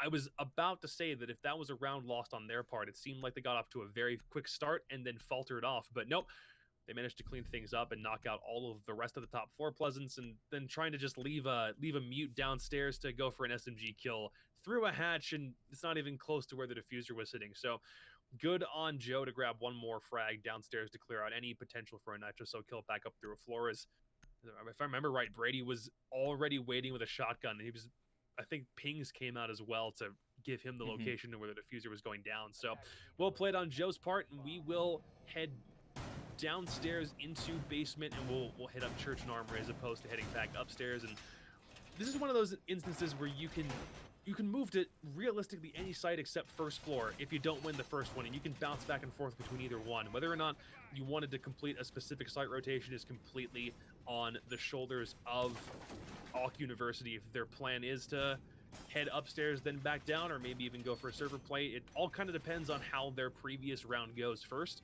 and then they can kind of make a call from there. Yeah, here's the thing for Auk universities. They're fine losing gym. Now you can go from church then up to CCTV cash, and you should be able to get these, right? The bans have gone your way. Earlier on, you should be able to rack up these rounds. You've lost the sort of off-bomb site first thing. It's fine. You can be confident that you should get these next 2 rounds. Of course, we have a game to be played. As some people like to say, games aren't played on paper. There's an excellent drone kill by Brady. So you do have to be a little bit concerned, but this is still not a bad position for them to be in match overall. I liked that setup from the Smoke, who's inside of the dirt tunnel. This has become a relatively popular strategy we've seen from Goyo's. The clubhouse is kind of Goyo's main home from what we've seen since the operator's been released. At the top of that dirt tunnel, you actually can't get past that shield if he's placed it correctly without vaulting over it, so it's really tough to get by. It gives a huge advantage to any defender who might be inside of the dirt tunnel. But no push seems to be coming from that way, as maybe seeing the smoke, the thermite just opts to kind of back off a little bit, and indeed it doesn't seem as though there's a silhouette heading back towards dirt to give him any challenges, and it might be because trying to get anything to clear that smoke out from behind the shield would just result in the shield getting detonated, and then you can't move in nearly as quickly. So everyone else will move back up and start to take out some stuff on kitchen. Be at least one X-Kairos hole, maybe a very small one opened up, so you can, nope, you'll still try to get the entire rest of the hatch open unless you can knock up the rest of them, and Goyo will go forward again. I think that's the entire, nope, the hatch hasn't been denied. Now it's open, so you can start to push a little heavily toward Armory. And Goyo still got one more of those things in his back pocket, does some, and now the pressure starts to come from Joe. You can move in a little bit faster. There's not any HP off the board except just a tad bit on the side, but there will be one very quick refrag as Clicks grabs one. Actually, no, they trade. Brady and Clicks both taking each other off the board. It does take down your Valkyrie as well, but that'll be a quick pickup. We'll keep on waiting for somebody to find an angle, and there's still over a minute left. There's plenty of time for somebody to even make a rotate back through dirt if you want, because now Brady on the smoke, you've got all of dirt control completely cleared out, and there's your Goyo as well. So now you've got plenty of space to work on that part of the site, and still over a minute left. There's plenty of time to make a rotate if you need to. The grenade from Geo opens some more of these angles up. There's another one. Geo with 2 grenades in a row finds 2 different players. You're very happy about that. Here comes Rethinking with the plants. Unlikely to be denied as he's going in the default spot. He's got a lot of coverage from over top. He will do it as Envy gets gunned down by Wimpy Kid. All he does get down to the bottom of the central stairs, but doesn't matter. Stupid Ronaldo might actually make it matter. He's got one of the best guns on defense. Looking inside of Moto. Got to be aware of someone behind him. He's looking forward for Rethinking first. Got 2 players still that you're looking for. That time not in your favor, but you've got a little bit to work with. You've got some wiggle room here. One on your floor, but you don't aim at the correct angle, and Wimpy Kid will take his second frag of the round, giving round number 2 to Joe Esports. Let's see if the frag comes right back in. Yep, Maestro just not looking in the right direction to stop Zofia back in Armory from taking his head off pretty clean, and it's a 2-round advantage on an attacking round. Clubhouse doesn't necessarily fall one way, attacker or defender sided, one or the other. I think for the most part, you could say it's pretty balanced. It's not nearly as atrocious as a Clubhouse or a Villa for the most part. So no matter which way one round swings, it's still best I think for both teams, they're probably going to be comfortable coming away with a 3-3 half as opposed to, a 2-4 that doesn't go in their advantage. I think they're both comfortable with trying to find a way to dig themselves out of a 3-3. But we're already more than halfway there in the case of Joe Esports, and it'll be relatively the same setup, still 2 hard breachers, so you can knock out anything and everything under the sun from a breaching perspective, and we'll just opt to go right back to gym as it doesn't work out the first time, and you're hoping it'll work out the second. Is one thing you can't really say through one qualifier game already done is, oh, we're still trying to warm up. We're still trying to catch our bearings, because both of these teams have already won one game, and in the case of Joe Esports, it went all the way to overtime. So that's not necessarily something you can use as a legitimate excuse on the side of Locke University. You've already got some play time under your belt. Now it's just time to show up. So I don't know what problem they have with CCTV Cash, but they're trying Gym Bedroom again. The attacker lineup hasn't really changed from Joe Esports. And what I was really impressed by last time Joe were attacking on this site was how efficient they were able to go from one side of the map to the other. They opened up that CCTV wall, and they were booking it straight to Jacuzzi wall. And they opened up both fairly quickly, I believe under half the round. And both of those were both gone already. There was also a bit of flexibility from the roamers last time around that I don't know was necessary. Of course, they had players inside of Cash at the start. But then as the round went on, they didn't keep players there, and I think some pressure would have been nice to slow down Joe a little bit. I'm interested to see if they stick around a little bit longer this time. It seems like maybe they will. Not opting to bring a bandit to try to stave off some very quick attacks onto CCTV Cash, and, not even rocking a mute to even try to stall them out very much. So bringing a Thatcher in this case doesn't even seem like it's something you really need to worry about, because there's nothing to stop you from opening up any breach holes in those reinforced walls. Legion will start to rotate from downstairs, maybe if he can catch one on garage side, but he will rotate back towards kitchen in the event that he wants to head back up the other staircase. And it's the exact same 2 holes that the Thermites opened up on the CCTV Cache plus the gym wall. Both of them have been blown open, and again, we're stuck in a pretty similar position. When you've got this many walls opened up, as Joe does very early on in the round, it makes it a little more difficult for you to kind of pinch in and find a hiding spot if you're Ock University, if you're looking for someone to just kind of walk through your line of fire and go for a quick kill, as Brady will actually nab the first one. So round count finally in the advantage of Ock University, but the diffuser will be picked right back up, and you've already done your job if you're Thermite, so now you're just hoping that those holes can give the rest of Joe Esports enough wiggle room to find out which site doesn't have as much defensibility and then attack the weak spot. Yeah, a little bit late from Brady. I mean, you're happy with a kill, but you want that to come a little bit earlier. They've still got the Habana to try to open up here into the bomb site, so you've got some more hard destruction to try to work with, and the Thermite had opened up his 2 walls. So now as the attackers, I mean, you're working away at this bomb site. The Castle Barricade takes a little bit of damage. Wimpy gets a kill as well on Envy. Looks like he's opting not to use the grenades, Geo is, and just punch it open. With how good his grenades have been, I don't hate that play at all. Wimpy also not wanting to use a lifeline, doesn't have any left to try to open this one up, so he's going to have to keep on punching it. That's a lot of time wasted for the defenders. That's really huge. Yeah, Castle on the board this time, definitely starting to pay some dividends, and we'll see whether or not that opening kill on the side of Ock University means that they can actually spin around in their favor, as the entry kills from Joe for these past 2 rounds have kind of been the thing that's decided the rest of the round. And now they've already got Jim side control, and the diffuser will go down as Ollie starts going for the plant, and there's not really a chance for it to get denied as the nitro cell from down cell misses, and now he'll just go back and vault out the window as rest of side control has been obtained, but Joe still trying to hold on to a little bit more if possible. It's 2 kills for Rethinking as he's trying to hold on to the central hallway, and now the Mozzie will challenge, but he's not looking at the exact right spot. He'll grab 1 kill, but that's already 3 kills for the Habana on Rethinking. It'll go for 1 more on the Bearing 9, but it's not to be. Snoop grabs 1 more, and he's got to find a buck and rotate back out still, as Wimpy just doing a little bit more pressure, a little hip fire from the pistol as he moves back inside. But oh man, he really wants this hip fire kill. He's just not determined. He doesn't really want it that badly to scope back in, but the buck, now he's got all the time in the world, and really doesn't have to go for this kill, but Castle does grab 1 immediately. But does he have enough time? He does not, and he'll just not opt to go for a defuse. Joe Esports with 3 on the board despite another very nice 1v2, and Snoop just can't do anything. He doesn't have enough time to act on that diffuser, and enough time wasted means Joe Esports put themselves up 3 rounds and counting. We'll see what Ock can do in round 4. Man, oh man, that's a tough one to watch. Snoop going so big at the last couple of seconds of that round, but just not enough time. I kind of blame that on Hawk University being a little bit scrambled in the post plants. They definitely knew the plant was going down. They had an evil eye on it. They couldn't shoot with the evil eye because it was being watched like a hawk. So credit to Joe Esports to being able to watch that and shut down the opportunity to deny with the evil eye, even though the evil eye was up.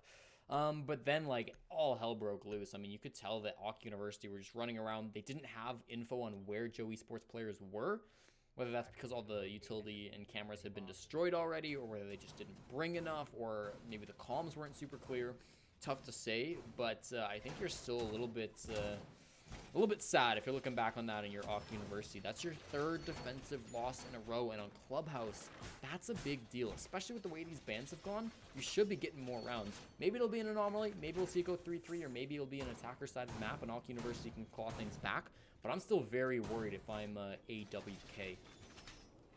Yeah, you're not finding yourself in a very good spot, especially considering that you were quite literally about a second or two away from making this a 2-1 game as opposed to a perfect 3-0. It's 3 unanswered rounds.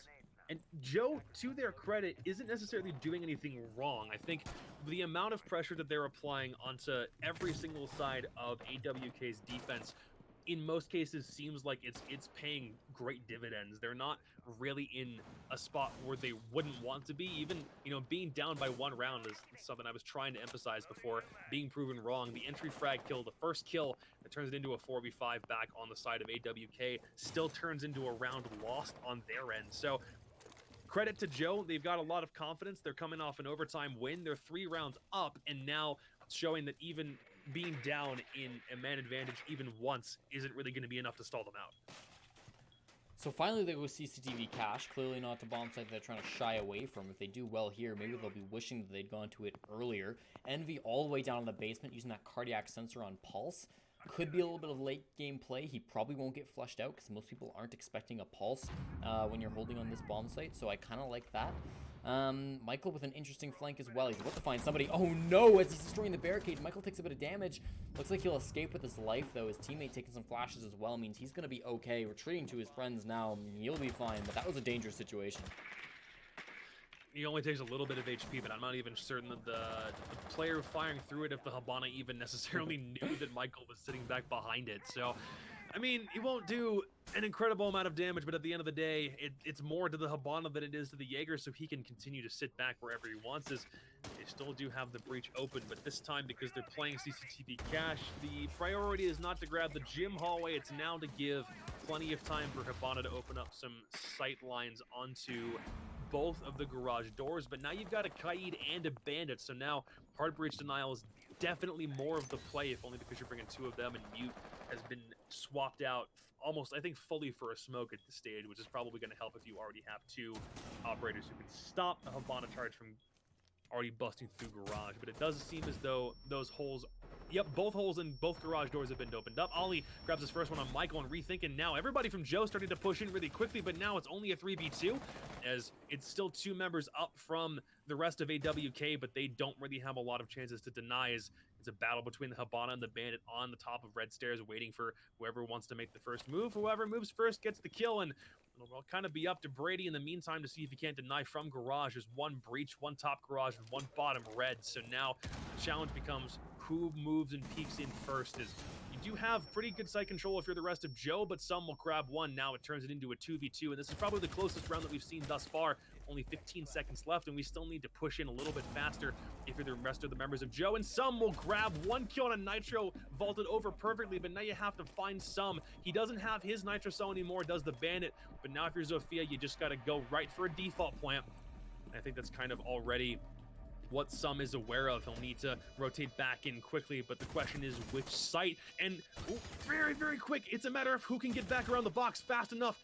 It's a mind game between these 2 to see which one of them can peek first. They've both seen each other in the crosshairs multiple times, and Joe close out 1 more round again to put it at 4-0. Wimpy has to get 2 very quick kills. It'll technically make it a 1v2 clutch. Planning by default, and Bandit not having a Nitro cell in his back pocket anymore will prove to be his demise, as he can no longer deny the plant from the bottom floor. Wow, what a round. They've all been barn burners. I mean, The 4-0 scoreline doesn't really paint the right picture, at least for me. This has been some close does rounds. not, no. And Snoop especially. Take a look at that scoreboard. Top fragging of the server, tied, of course, with a couple members of Joe Esports. But yeah, I mean, that was a bit of a hectic one, right? You had a bit of a fury of kills about 2.5 minutes in, 2:15 into that round. And at the end of it, the numbers advantages came off relatively equal. That 1v1 just tough, right? You said it, ring around the rosy around that box, and those ones can honestly just come down to who's faster, who's got the better aim, and who's got a little bit luck, to be honest with you. But I did think that like Joe Esports were very efficient in opening up that CCTV wall through all of these rounds. I thought they've been very efficient with that, and so I've been impressed by their speed, if nothing else, in these matches. And there's others, but that's the big thing for me. Yeah, so far it feels very much like the attempt to stop a double hard breach just really isn't paying. It's doing nothing for AWK. They're sitting on sites. They're not trying to do anything to stop what has been a double hard breach attack on all 4, now 5 rounds on the side of Joe Esports. It's been essentially the same lineup on attack. They've made some very slight changes from operators here and there if you're on the side of AWK, but it is doing nothing for them, especially considering how quickly, like you mentioned, those walls have been blasted open, providing clear lines of sight all the way back through bomb sites on both A and B. And we've been to every site under the sun except first floor, and you only play first floor side on Clubhouse if you're crazy. So we'll go back up to server again, but we're not rotating back around sites. I think this is the first time that we've seen one site played for 2 rounds in a row, as it is indeed. And yet again, no attempts to try to knock out that exothermic charge sitting on the wall. You've got Capital off, but your Zofia is still providing a lot of distractions through that drone hole, if that is indeed the plan. Actually, no, it might not be. I don't even think the Zofia is close to that breach, but still. Oh, and your first frag. There's your Hibana nabbing 1. Now Valkyrie's gone, but if your cam's up, she's already done her job. Very true. I think Envy would like to have gotten a little bit more, especially with his team down so much. You're worried about maybe getting rolled on this half at this point. That's never a good spot to be in, but especially here on Clubhouse. Michael in a good spot. He could push into Garage, sitting in the lounge right now, which isn't too bad from him. I like Brady's spot as well, holding it pretty aggressively. They had somebody here last time too, so this isn't bad. Michael going for the push here. This is so aggro, and he's going to catch off 2. Can he get the frags? Yes, he can. Lines them both up. Ollie and Gio hit the floor, and this suddenly looks like a good round for Ock. There's another one from Sum as he continues adding to the tally. That leaves just Clicks and Wimpy left alive outside of CCTV. You've got one inside of Garage as well. Snoop going to be facing off against Wimpy Kid. There goes some of those lifelines. Snoop, does he get felled by it? No, he does not. Still manages to find the frag onto the Zofia, and Clicks the last alive in a 1-on-4. He's got that diffuser. He's got some time to play with, but his position more than known, and this is going to be a tough push from him. Okay. All right, the first time that we've seen attack stalled out successfully by AWK, and unless you're able to find now, in this case, 3 more kills for Clicks. He's got Diffuser, but that's the only good thing that he has going for him, is everybody else can just watch really any approach, and maybe if you're smart, Clicks, if you really want to try to make this play happen, maybe going for another Garage take isn't the smartest idea. Maestro's watching it, and both other members that aren't Maestro on the side of AWK are 3 speeds and can get to any side of the map in a flash. As the push may seem to be the A stairs play, as that's where the flashes will come from. It'll be down to Michael and the Thermite, but ooh, he'll bait and try to move back away, but it won't get out of the view of the Alda. Snoop grab Clicks, and finally, it'll stem the bleeding a little bit, as now the best case scenario for a defense for Auk University is a 4-2 if they can win this last one. It was really the aggression that won that round for Auk University, right? It was just Michael pushing into Garage, and I don't think it's surprising that that's what it took to turn this losing streak into finally a W on the board, right? They've been close in a couple of these. Sometimes all it takes is just like throwing away some caution and giving it a little bit more gas. That's exactly what Michael did, and he walked away with 2 kills because of it. And credit to Snoop, also managed to pick up one with the Alda at the end there.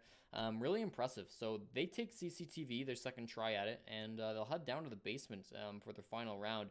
As I mentioned, though, I mean, a 4-2 split's not great. You're really worried about that, I would say, if you're Auk University. But with how close these rounds have been, I don't think it's totally out of the question they could pull this one back. A 4-2 split's not really an advantageous position to be in, I would say, probably for any map, but especially for this one that doesn't, again, swing on an attacker or a defender side realistically anyway. So a 4-2 is really just a 4-2, and then you can't factor the map into leaning onto one side or the other. But, you know, you've already failed one base in defense. You can't go back to the one side that you won because you just won it in the last round. So it will come down to how quickly they're able to keep the pressure on, and whether their setup is something that they can repeat. It's already 2 pests just to try to catch this one drone upstairs, whether it's successful or not. I don't know if that's really worth wasting 2 pests on to try to nab, but if anything, it'll just ensure that that drone in garage cannot be forced into a different perspective, as Joe's already got a couple rounds of leeway. If they don't win this one, it's not the end of the world, because they've already got a successful combination of site clears that they've used to their advantage, and now they just kind of need to sit back and wait for Auck University to make a push. This really is their map to lose. Ooh, very nice first frag over the shield. Smoke's gone. Chalk one more up for Clicks, as we don't even have a minute gone in the round, and already some of your area denial and that strat sitting on dirt not going to work out in your favor this time either. Click's just not happy about the tunnel hold being employed by Auck University. Hey, you shut it down really well. I love that play from him. Should know this is a go-yo, pretty standard stuff. Just gonna ignore it. Why not? There's nobody here to blow it up. You don't really have the tools. All right, fine. Now it's not gonna be a problem anymore. So you've got that figured out for you. You've now got the opportunity to look up as well. The bomb site's a little bit open. And you're working away at these hatches. I think this has gone fine for the attackers, right? The smoke pick is going to be huge, not just because it's an early pick inside of dirt, but because it's a smoke, right? I don't need to tell you twice that that's an important pick. Oh boy, Snoop. Let's calm down a little bit here. Clicks gets some revenge put onto him after he's gotten his first kill. He will go down. He'd opened up dirt tunnels, so it's only one of those 2 exothermic charges lost. That's not the end of the world. I think you're fine if that's going down. Gio's back with the grenades, and again, he's been phenomenal with those all day long. He's going to go for his 4th kill on those frag grenades. He doesn't quite do it. He gets flashed by his teammate in the process. Has the opportunity to drop it, and Aldo watching this will make it so difficult. Maestro's forced to rotate, and that could provide an opportunity. Yes, it does. Wimpy drops down, and Snoop gets a kill, but traded off. 3-on-2 now. We've got a couple more frags. There goes another player. We even out thanks to Michael inside a dirt tunnel. Ollie and Gio, the last 2 players left alive, trying to get 5 on the board. But that diffuser's down, and it's in the basement. 50 seconds on the clock, so you've got some time still. This is close. Yeah, but with diffuser down already, you can already find another defender who can rotate into a good spot to knock it out. And already both attackers, you'll drop the thermite in quick, and perhaps the Buck will fall, as now they are both downstairs. A quick plant by default for Buck, as now it's on the Thatcher to try to run interference if he can. That'll be a successful plant. No one pressuring from Auck University fast enough to stop it from going down. One quick frag back behind Armory will be the result, and that's 2 very fast for Ollie. And already something that there's just no pressure coming in. I don't even think that Auck University was aware a plant was going down. That'll make it a 5-1 scoreline at the half. I'm maybe seeing a little bit of deja vu from last game, as that's how it ended up when we switched halves as well. Not a favorable position to be in. If you're Auck University, you don't want to lose your defenses, especially not in that dominating of a fashion. It's I thought it was a good hold from Snoop on the Alda, right? Playing downstairs, watching that hatch. He did a good job. He even got a kill as soon as they started to go for that drop. But sometimes you can't stop Wimpy, man. And losing your Maestro in that situation really hurt. We've already seen in these qualifiers, if you've been watching my stream throughout the whole thing, you know how good Wimpy is. Of course, last week we watched him get his ace to end out week number 2. So he's clearly a phenomenal player. And he was able to put a stop to the Maestro in that sense. And then as well, you've mentioned it before, but not pushing once they go for that drop is again is going to be pretty painful to them. You know that they're going to have to go for that plant. Hopefully there's some pressure there. It just came too late, and they weren't looking in the correct directions. So unfortunate. A 5-1 split hurts quite a bit. Not impossible to come back from, but man oh man, it's going to be tough, especially with how good the guys have been playing over on the side of Joe Esports. There have been mistakes from Auck for sure, but it's really been some highlight plays from Joe. Joe sitting pretty firmly in the driver's seat, and I think if really the only thing, it's kind of a string theory, but really the only good thing that is sitting on the side of Auck University is that they lost CCTV cache, then went right back up to it and won it. They've lost Church in this case, and, well, all right, bye, Wimpy. I'm not certain if you were looking for a spawn peek or you're just trying to make some noise, but Fragmite with Brady. Now he's got free reign to clear all of the rest of Tunnel out if he chooses. And the point I was going to make, you might have to throw it out the window. Maybe going to the same site a second time isn't necessarily going to result in a win, but that's the only good thing that Auck University have to cling to in terms of how this one might fare out. So we'll hit up the first round on attack, and it will go pretty darn swimmingly on the side of Auck University unless they find a way to screw this one up. I didn't hate the aggressive strategy, right? It can be a big mindset thing with the defenders. You can really get in your opponent's head if you can get aggressive and get one of those picks early. But the attackers were able to do quite a good job. The Thermites in general today have been quite effective in getting some frags. So well done to Brady to get that one, open up things for his team on the second half. And some good drone work as well, spotting out where those maestros are going to be, where the defenders are positioned at. And we can start making work with these floorboards, and it's been a very standard take from the attackers so far. Good to open up these angles too in particular, not just to do some damage to Clicks, but more importantly, deny that impact trick I was going to say, but still somehow Clicks gets the impact trick off. Oh man, that's really big for the defense.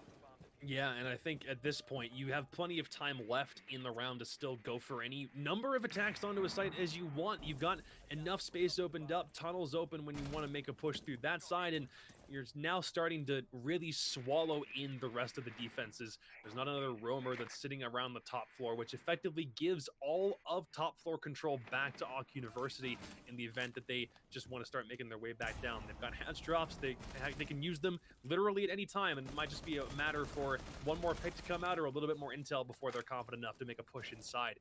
Brady still looking for this Valkyrie, but he's still sitting back behind box, and he will eventually find him, but rethinking will grab one onto Envy. Your Buck's gone, but he's already done his job, as almost every floorboard and kitchen is probably destroyed. I don't think there's a single piece of wood left on that floor. It's all just metal. Michael will grab one. There's your Maestro gone immediately, and you won't be able to use intel from those cams very effectively. It's two more very fast. Brady grabs two in quick succession to knock things out for Auck. Their first round on attack goes way better than most of their defenses have. We'll see if this is momentum that they can keep going, but it's still a 5-2. I don't know about that one from Joe Esports. There's a lot of deaths that feels like they didn't really need to. I was fine with Wimpy going for something, right? It's one, it's your Jaeger, fine, whatever. But there's so much peeking going on that I just felt like was unnecessary. Sure, maybe you're feeling pressure from the buck up above you of Envy, and he was doing a good job of applying that pressure. But you're still, I mean, you don't need to peek into the central stairs, right? You don't need to peek down the hallway. Specifically, we noticed last time around from, who was it? I think it was Geo. Yep. I don't know. There was some questionable decision making by Joe Esports that round, and I get it. Like, you can get a little bit crazy sometimes when you're up 5-1, but I would tell them to calm down. This is a competitive environment, and these losses are going to start like racking up pretty quick. You lose a couple more here, and you could be in really hot water. And that's mainly if Auck University want to continue moving in nearly as aggressive as they did. I think Joe can probably still take a round or two to figure out what their defensive strategy is, and I think losing that Jaeger nearly as early on as you did, that's already got Wimpy swapping off a Jaeger and going for a Kaid, so maybe you won't go for anything else crazy unless he's got an ACOG spawn peek in mind. But now we're head back up to server for the first top floor defense for Joe, and I'm not certain if this is something that they want to go nearly as aggressive on a roam game on, because your best play might be to stick on site, wait for the enemies to come to you, and then go for picks as you see fit, unless you're really dead set on trying to get somebody maybe hanging around gym or bedroom waiting for a construction push. Unless Maestro's play is just to sit in garage and go for a peek or two. And Wimpy looks like he's throwing his electric claws down onto not the server, but you've got someone else to handle the server pushes. Already, Wimpy again! First kill off the board, and that's your Kaid down. He's got his electric claws thrown on the garage walls, but that's your first kill. Less than 30 seconds in. How do you come back from that if you're Joe Esports? That's very unfortunate. Wimpy Kid going down, especially on the hard destruction denial operator. You still have Ollie, of course, up. Charlie has these bandit batteries, but that's a big loss, both because of how good he is as a player and how important that operator can be. So a good start from the attackers. I don't even know how they managed to find a frag like that, but they do so, and that's going to be a huge boon for them the rest of this round. You've got the numbers advantage, and you got to clear out these roamers. Take a look at Rethinking. Like, he is going a little bit wild on the pool table right now, looking for some spawn peeks. This needs to be shut down. I'm not saying you got to peek him, but I'm saying you got to drone him out. You got to take the time to focus on that bottom floor, and you got to kill him, because again, the flanks have been big for the defenses for Joe Esports, and if you don't shut those down, like, you're gonna get punished by them. and I do respect the idea of wanting to play a little more aggressive in the event that you already have a player taken down, but that same kind of aggressive play, looking for something on the outside, has already resulted in Wimpy dying in the first 30 seconds of the round twice, not just once, it's been twice, and now it's a failed bandit trick from Ollie, as he'll be able to rotate away from the wall just in time, but now here comes the pressure. It's all on AWK to see if they can make a quick push inside. They've got Diffuser. It's already on the other side of the map. Is still wait and see if someone wants to go for this garage rotate. You know, still not looking at it at the right time. He might be able to peek the doorway one more time, but it's just a matter of who peeks first, and Geo will finally win this one out. It'll put round count in Joe's advantage. They just got to win one more to force match point with less than a minute left. You got to factor that back in, as that's Geo off the board. Now you can effectively take Garage unless Rethinking can find one on the stairs, and that's exactly what he will do. One more off the board, and now we sit and wait for someone else to start making a peek back upstairs. As if you can force the Jaeger off the staircase, you may have enough time to rotate back upward, but that is what happens. You knock the Jaeger out. You've got full clear up red stairs, and you can make your way up Garage as well. Inside Garage now, you've got both of your defenders inside of the bomb site. Snoop finds one on Ollie. That's going to be a good, important kill. You've just got Clicks, and he's going for a bit of a jump out. I don't love this position. You've still got 3 Toxic Babes. He gets aggressive with it. He gets detected, too. Clicks, this was not the play. This is almost certainly going to be around now, unless his SMG-11 skills are out of this world. He goes for the drop. So he's really trying to get unconventional. The barricade set up by his own team. He's trapped in. They go to his deficit. He gets caught out by a drone as well, and he's going to sit. Is he just conceding this round? He very well may be, because this has been a bit of a throw from him. He drops to the basement, and this is just going to be an opportunity for him to wait with his team, think things out, talk with the squad, be like, all right, what happened? We've just lost 2 rounds in a row. We had this game in our pockets, and we've kind of given it up. He goes for a rotate into blue now. It's being watched by Brady, and he should lose his life here if Brady chooses to get aggressive. And he could win the gunfight as well. Is he jumping out? He's got the shotgun in hand. Yeah, he is. Just having some fun before he eventually loses his life to the Claymore. But yeah, that was definitely a reset from Joe Esports, and you can tell just by the fact that they're playing like that when they're in a 1-on-3, they don't feel super comfortable where they're at right now, and they got to be worried about their mental state. It's only 2 rounds in to a defensive half, but I think it's probably fair to say that the momentum has already begun to shift sides. You're sitting on 13 kills for Snoop already, so he gets a couple of more, and he's already in the driver's seat from a frag perspective. Nobody else on the opposite squad is really able to touch him, and if he can keep this momentum going for his team, if everyone else is able to clear him out, and if he can tap a couple of heads, this might go back to a 5v4, maybe a 5v5, because right now they haven't been able to find an answer for how quickly AWK have been able to take control of the site. It's kind of been the same thing. It's almost a mirror of what we saw from Joe. It's kind of the same thing done in 2 different ways by 2 different teams. And we'll head back down to basement, as they've already lost this one once, and they won't opt for the second upstairs objective. Is still waiting for a defensive team or for a team to get a win on their defensive half. That doesn't come like 5 or 4 rounds into the half. It's almost like when you're on defense, you're still looking for a way to play this match, and it hasn't happened yet. I think that the particularly the bomb site that's been chosen here is a good choice. Coming back to Church, you think about the last time they lost this, it was a very early death from Geo, who's playing inside a dirt tunnel behind the Goyo shield. They're not even bringing the Goyo this time around, and Geo is nowhere near the dirt tunnel, so likely he's going to stay alive for a lot longer this round. You also can just play less dumb, right? And you probably don't lose round number 7, at least not as decisively, or not in the same fashion that you lost it before. I think this is going to be fine to come back to this bomb site, and I do like the decision to play it again. I almost would have liked it playing last time around, because obviously CCTV wasn't too kind to them, but hindsight's 2020, so what can you really say? See whether or not the Kaid is able to effectively stop a trick, and he'll at least get the Electroclaw thrown up on the tunnel, and I think he did also knock out Brady's other drone as well, unless that's one he's able to sneak back in, but looks like Kaid's are already advanced off of dirt tunnel for the moment.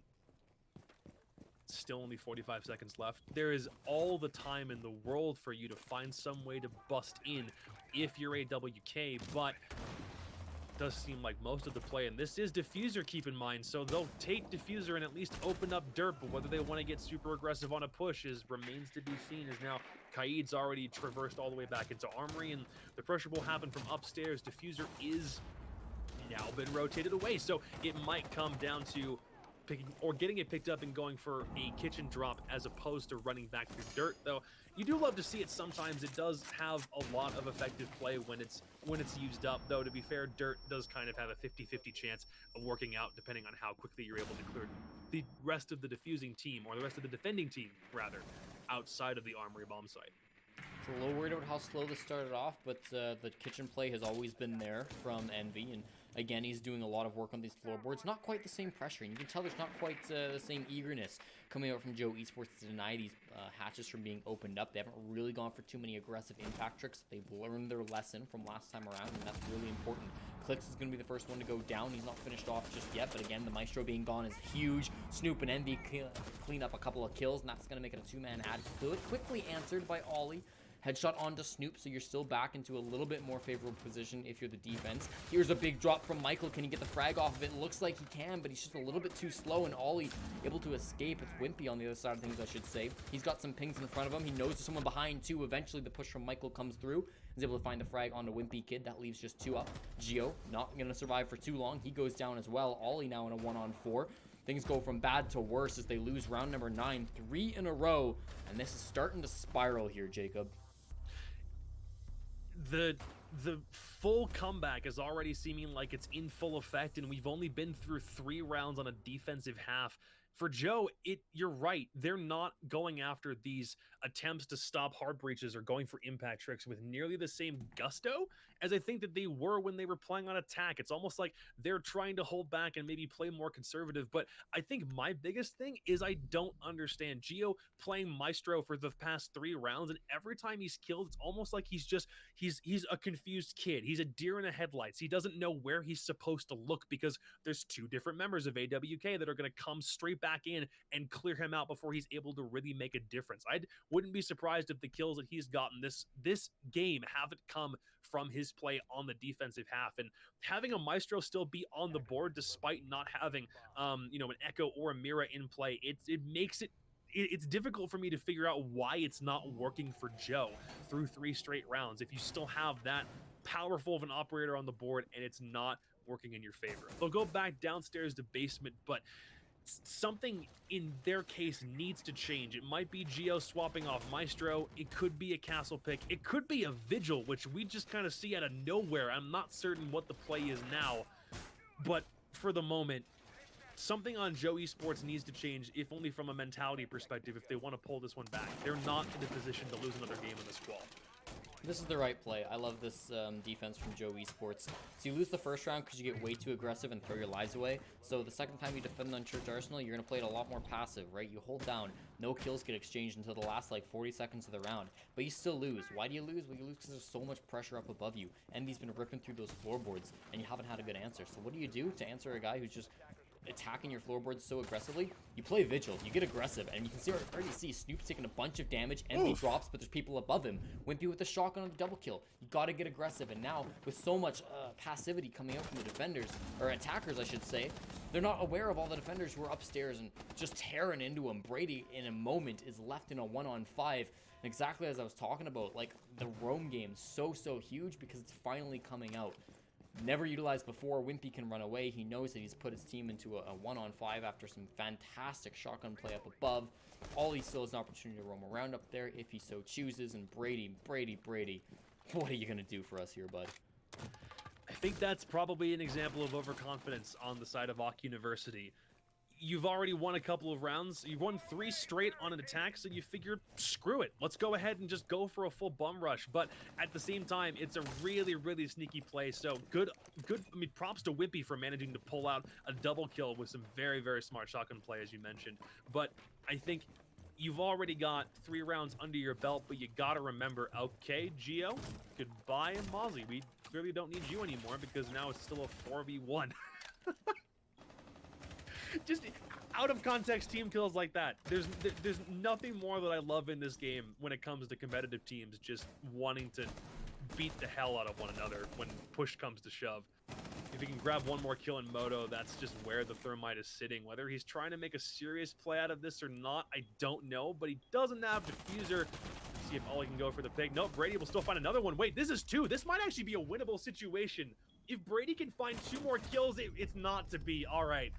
a little bit of a heart attack as 2 more kills come from Brady as he just tries to go for a full send through Moto. And he's not happy about it either. That's a pretty nasty angle for Wimpy to hold. That will add up to a total of 3 kills for Wimpy on the round with 2 shotgun kills to start the round off. 4, right? You got 3 on the roam. Maybe you're right. Maybe it is 4. I believe it was 4 on the round. Wimpy Kid really putting the team on his back. Starting off strong, but then like people start to throw, right? I mean, there's a team kill, and then like one guy's down, like lying on his belly, waiting for him to push in, trying to get a kill through the table. Like, I don't know about that one, Joey Sports. You should still be in a position to win this match, but like that was a dangerous situation, and it didn't need to be that bad. A little bit of a mentality issue, it can be. Tough to know without being inside of the team and hearing their comms, but that does worry me a little bit how much this squad has been relying on Wimpy Kid to stay serious, even in a moment where you should win 100% of the time. Got to keep that focus because miracles happen, and that was just one waiting to happen. Unfortunately for Brady, doesn't able to shut that one down. 6-4 though, and what is this? Is this a bar stock defense? Oh my word, no. What? Okay. What? When you throw everything else out the window, it's almost like, let's do the thing that nobody will expect. We'll go for a rush. That doesn't work. We got one bomb site no one touches. Let's give that a try. Like, I'm not going to say it's not ballsy, but by the same token, is it the play? Previous results from other CL games might say otherwise, but I don't know. Maybe they have a strat for this. I'm mad. Like, this should be Joey Sports' match like 10 times over, and they're actually about to throw it away. I'm mad at how this has transpired. They do not deserve to win this game. I don't no think faith. this is the play either. I have no faith in this hold, I should mention. Bar You've got stock. 3 players in strip. You have 3 defenders in strip club as opposed to watching any other part of the map. What? Dude, What? Maybe if Wimpy gets a 6K, I could see this going their way. To put You reinforcements could say in you strip, wanted another one, man. I don't know, man. I don't know about this at all. I'm so concerned. I don't even feel good looking at this. We'll see how it goes. Give me some blockbuster plays here. So a little bit of damage off the Zofia, and there's nothing been traded back out onto Joe yet. So I guess you could say he wins the engagement, even though it's not a kill. If anything, maybe you're hoping to throw AWK off their game a little bit because they might have been expecting, going back up to top floor after winning a defensive side. And again, the first win for Joe on defense comes from the last round, and now that they're in a position to do something about it, if they don't win this one, then they're forcing to go back up to top floor to potentially force overtime, and still not able to hold anything upstairs. That's just a really bad play on Castle's part. Abana cleans one up, but you're right. This just might be a full-on throw. I don't know what to say. Delete the VOD for rethinking's sake. Good lord, that's a tough one to lose. The Habana had no idea he was there, and he loses the gunfight. Puts his team at a player disadvantage. Doesn't make this hold any better, certainly. It makes it worse, if anything. You've got Wimpy sitting on top of the bar, Alda in hand. The castle barricades set up an interesting position, so you've opened up between the bomb sites, but you have blocked off the front doorway entrance into the stock, or into bar, I should say, so that's something good for you. A lot of castle barricades actually being a bit of a problem for these attackers. You haven't brought a ton. Well, I guess you've got a sledge. That's quite a bit to try to deal with these. There's a good shot from Michael to hit onto Wimpy Kid. That's a really tough one, and he still managed to duel it out with the Aldo wielding operator. That puts you into 2-player advantage. Gets a little bit better. Geo hits a frag, but unfortunately the runout gets punished. Brady's watching for it as he gets his own head blown off. You've got 2 defenders now to try to stop this plant. It's currently going down. Some pings are there for the defenders. They can all run towards it, but there's so many explosives. Here's a frag grenade and a bullet to put down Ollie. And Auk University, of course they do. It's round number 11, and I'm still mad.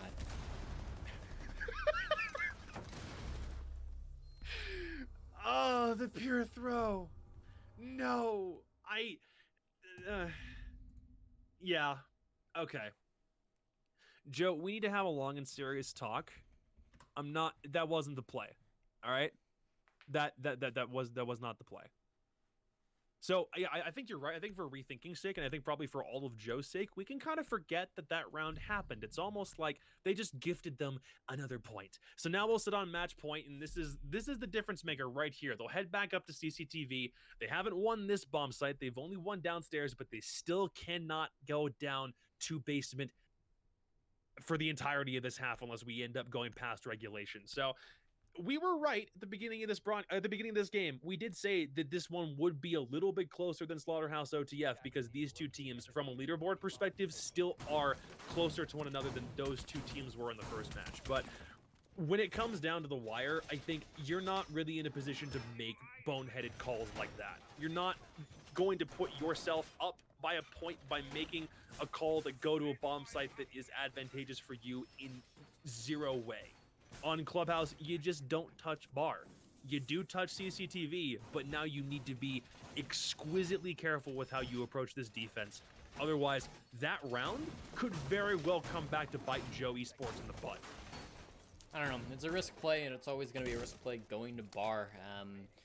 We'll trash on him now, but if it works, we wouldn't have been. So I guess we'll lay off of him for a bit. But yeah, that's going to sting as they, if nothing else, they win this round, and they're like, okay, so I guess that round didn't matter in the end. It was almost like they were trying to have fun and trying a strat out. But if they lose this game after having a decided advantage the entirety of the match leading up to their defensive half, I'm face palming right now. It will be a harder face palm if they can't capitalize on this round right here. Poor Michael did not bring a Claymore, so tough to be the Zofia in this life. But still, you've got to find one more round to push us to overtime. Awk University have clearly been on a tear these last couple of rounds, and there's a good push, but Clicks, he misses those. There's been so many opportunities now from Joe Esports where they have a free kill in the palm of their hand, and then they just fail to grab it. All of these kills now, we saw once from the castle inside of bedroom, and then we saw it just there from Clicks peeking outside. Those should have been kills. Those should have been player advantages. These are round-losing mistakes, and he goes for the long flank all through strip. He has camera, so he has the info on where these defenders are. It's not a rare camera. We saw him toss it. Wasn't spotted out by the attackers, though, so this is an opportunity for them. If they can give a good flank, get that player advantage, then this will work for them, but I'm still concerned. I think, if anything, this looks to be a pretty standard hold. Aside from what the Valkyrie's able to do, goodbye, Hibana. Knocked straight off the board, and now it seems like it's decidedly back in the favor of Joe Esports. A couple frags later, and now they're sitting at a 5v2, and this may not be recoverable. It's so quickly how fast these matches can turn around off of just a couple of seconds looking in the wrong direction.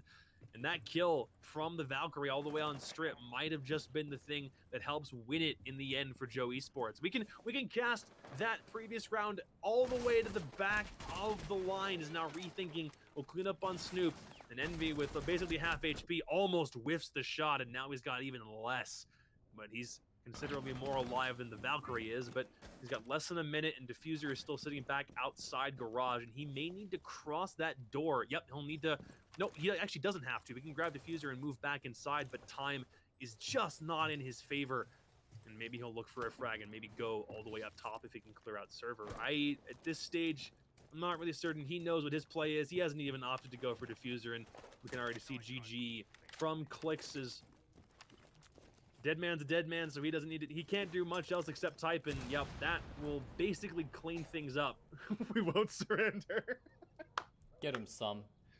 Hey, Go get respect for not surrendering, but, you know, hey, at least allow Wimpy to grab one more to pad his stats. Congratulations to Joe Esports after a scare on a round for still managing to clutch everything else back out. Very, very quick final round. They will still remain undefeated in this qualifier. And as far as Awk University is concerned, 2 more losses, and they're done this week. Joe Esports, they get on my nerves a little bit in that match, but you know what? They pull out the W, and that's all that matters. Winning it versus Awk University, thanks to a very strong first half from them. Awk are not out, of course. They are 1-1 in these qualifiers, and then 2-0 will be the record of Joe Esports. Folks, we've got one more match for you tonight. It's going to be live in about 15 minutes, so go take a break. We're going to take a break and kick it to some music. Stick around and listen to the jams, or go use the bathroom, whatever you got to do. One more match coming up. Let us know who you want to see. Otherwise, we'll see you soon. That match coming up next.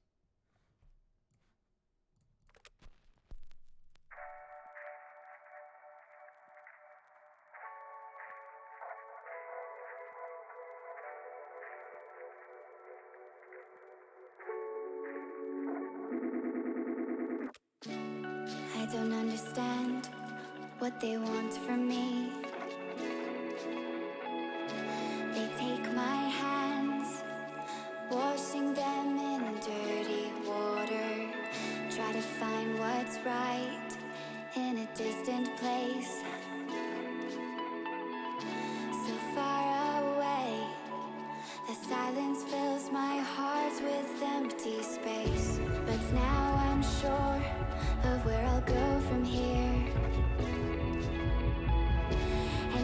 suns rise. They push me to divert my vision, but I will break the ceiling and the walls that kept me in for all this time, and all the reasons that I cannot find. They'll wait for me to fall under that pressure. They'll wait for me to give it up. Well, I will not work against the forces I trust. Have to stay above the rushing water.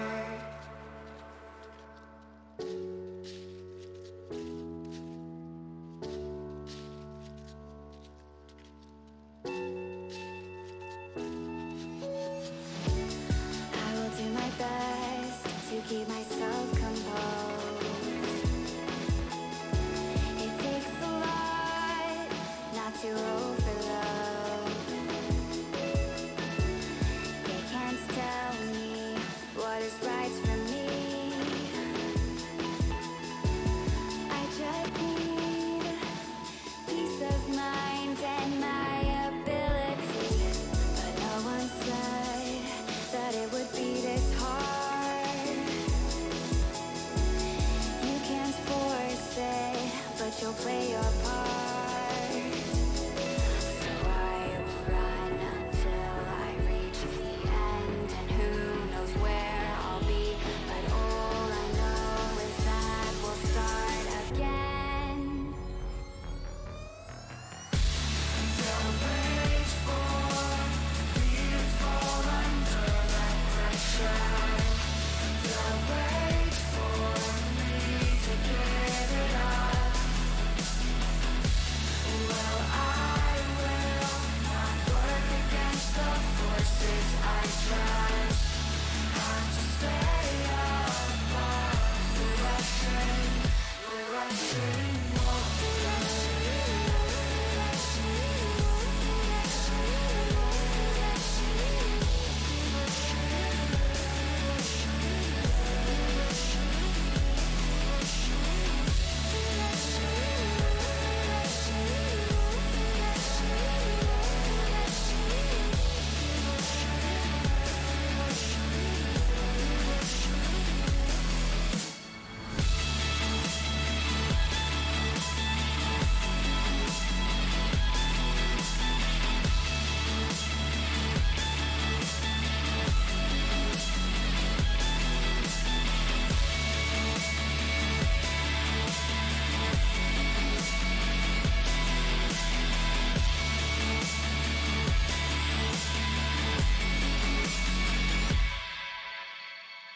I've got my sights on a brand new beginning. A steady rhythm will hold me to the shore.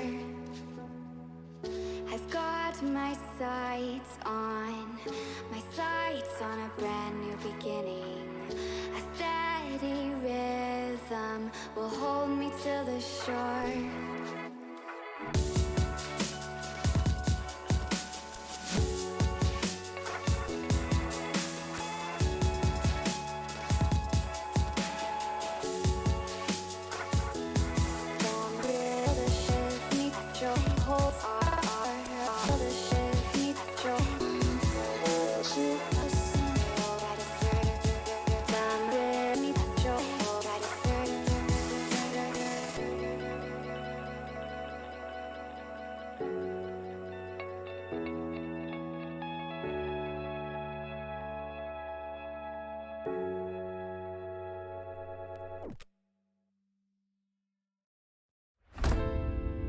Anticipation, the twilight fuels the intoxication.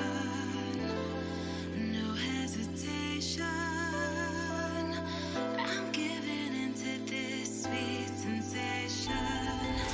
I've been good, I've been bad, but this moment is all we really have. So when the night is calling, I pick up the phone.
Ladies and gentlemen, welcome back to the last match of the night. It's North American Challenger League Qualifiers, season number 11, Qualifier 3. I'm here with Caliber Jacobs, my co-caster, and Crater doing the observing for us. Caliber Jacob, we got the long-requested Psychopaths Gaming back on the stream here versus Katsu 3. Both these squads have made some interesting roster moves over the last couple of weeks, and hopefully we're going to get a good game between them to close out our night. I hope so too, if only because if you don't love Clubhouse, we're just going to torch you with more Clubhouse. So we had a good game last game, if only because we saw some pretty wacky stuff at times. Whether that happens in this case will remain to be seen, as we're waiting for one more to jump into the lobby on the side of Katsu, and then we'll get things going. But do me a favor, run down your Psychopath boys real quick. As the resident Canadian, I'm sure you have some things to say about this team. Sure, so obviously this is the squad we saw get third place in the Canada Nationals last October, and they've made quite a bit of roster moves recently. Since then, they've got Bozak, Twist, Evil Waffle, Kush, and Storms. Storms and Bozak going to be the only remaining members from the Canada Nationals roster. Kush was playing on a couple of different Canada rosters as well. He's come back in.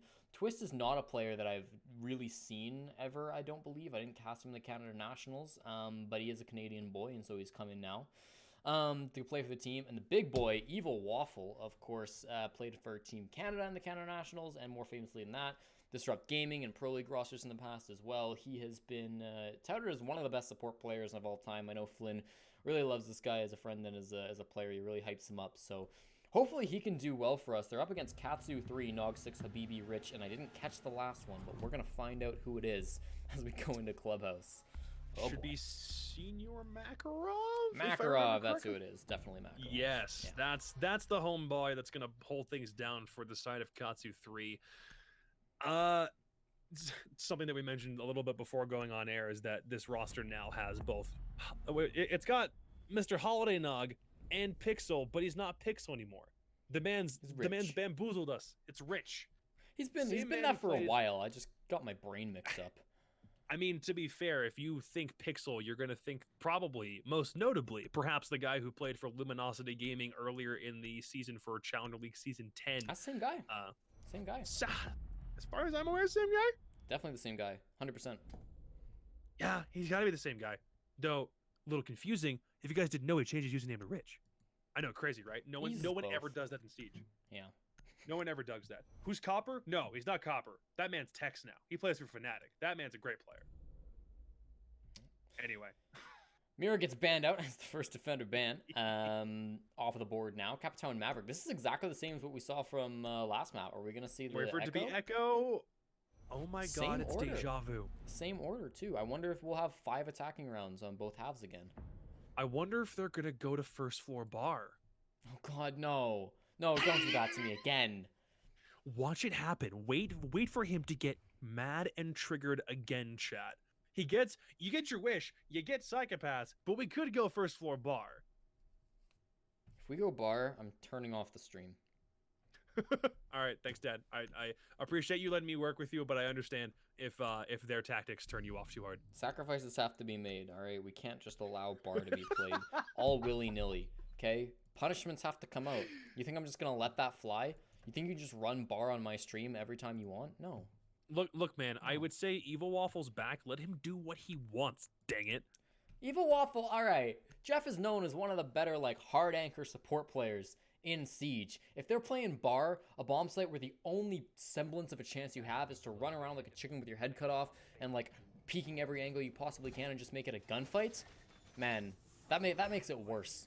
Evil Waffle gets if he's even such a good less support of a- player, then you shouldn't have a problem with allowing him to go crazy around a map looking for frags. That's exactly what he has to do. Wait, he's a support player where he can't do that. Are you sure this Canadian team is as good as you say? Listen, I'm done with this conversation. We're going downstairs as we should be. Church Arsenal's the bomb site.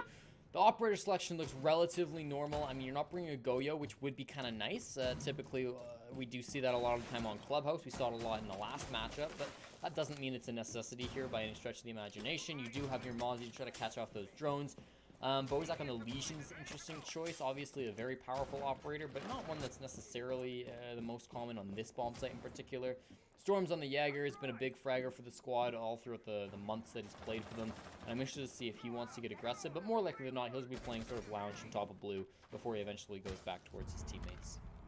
Something that we didn't really bring up before this match started is that Psychopaths is not to say the best Canadian team on the board, but they do sit very, very far down on the Challenger League qualifier standings, whereas Katsu is pretty much right up near the top of the leaderboards. They, I would say, are probably one of the favorites to make it into Challenger League for next season. So even though there is still a pretty wide distribution in ranks, hopefully we can still see what should amount to be a pretty good match between both of them here. It's not like I'm most certainly not expecting it to be one way or the other in terms of a 7-0, a 7-1, a 7-2. Hopefully we can definitely keep things close. And that's where we will begin with just a minute gone in the round. Buck upstairs in kitchen looking for some angle, but Bozak might be able to grab a quick refrag unless Buck is watching his angles quick. Yeah, certainly this is going to be a tell for me on how big the roster changes for Psychopaths, as well as how much does it hurt Katsu. They did suffer a little bit in terms of position going from week 1 to week number 2. That doesn't mean necessarily that they are going to be weaker in the long run, but it just in terms of the two samples that we have, they seem to be better before they made the switch up. It takes team time to adapt, though. I mean, you expect that from any squad making a roster move. Go ask Reciprocity what making a roster moves can do for you in the short term. You take a look at this map, though, and I think this has been a fine attack so far. They haven't gotten a lot opened up. Makarov on the Buck going in through the dirt tunnel is interesting because he's not going to be able to open up much of those floorboards from down here, obviously. He does have a frag grenade, though, he can toss out. Doesn't manage to hit anything, though. Some smoke goes up, but it's not going to be any frags. Rich is going to get the first kill on the twist, answered back by Storms, who just pushes aggressively. He holds that W key and is rewarded with a frag because of it. And after that, the attackers are going to slow down once again. So now they can hold back a little bit and make sure that they have their angles right before going for another really firm attack. But if Buck can make his way downstairs, he'll contest with the Jaeger back on the staircase. But now we'll just keep on playing the waiting game. First man to peek, and it'll be, sorry, not the Buck, the Thermite to win things out. Jaeger dead now means you can put a little bit more pressure on the defense. But one frag almost just missed by Buck, but he will still find a way to clean things up. Maestro dead, and now you're able to basically have full passage into the B bomb site. He'll hit everything under the sun in terms of Legion mines, but one more kill on Makarov's side knocks out Kush. And already Katsu sitting up with a 1-round advantage. Pretty darn quick attack. For all intents and purposes, it did come down within the final minute, but we didn't have to bring things down to within like the last 10 seconds. Still plenty of time for them to maneuver around the map if they so chose, but the frags just lined up for them at the right moments, and especially on Evil Waffle's side, on rocking the Maestro, he just couldn't land his shots on the one player in tunnel.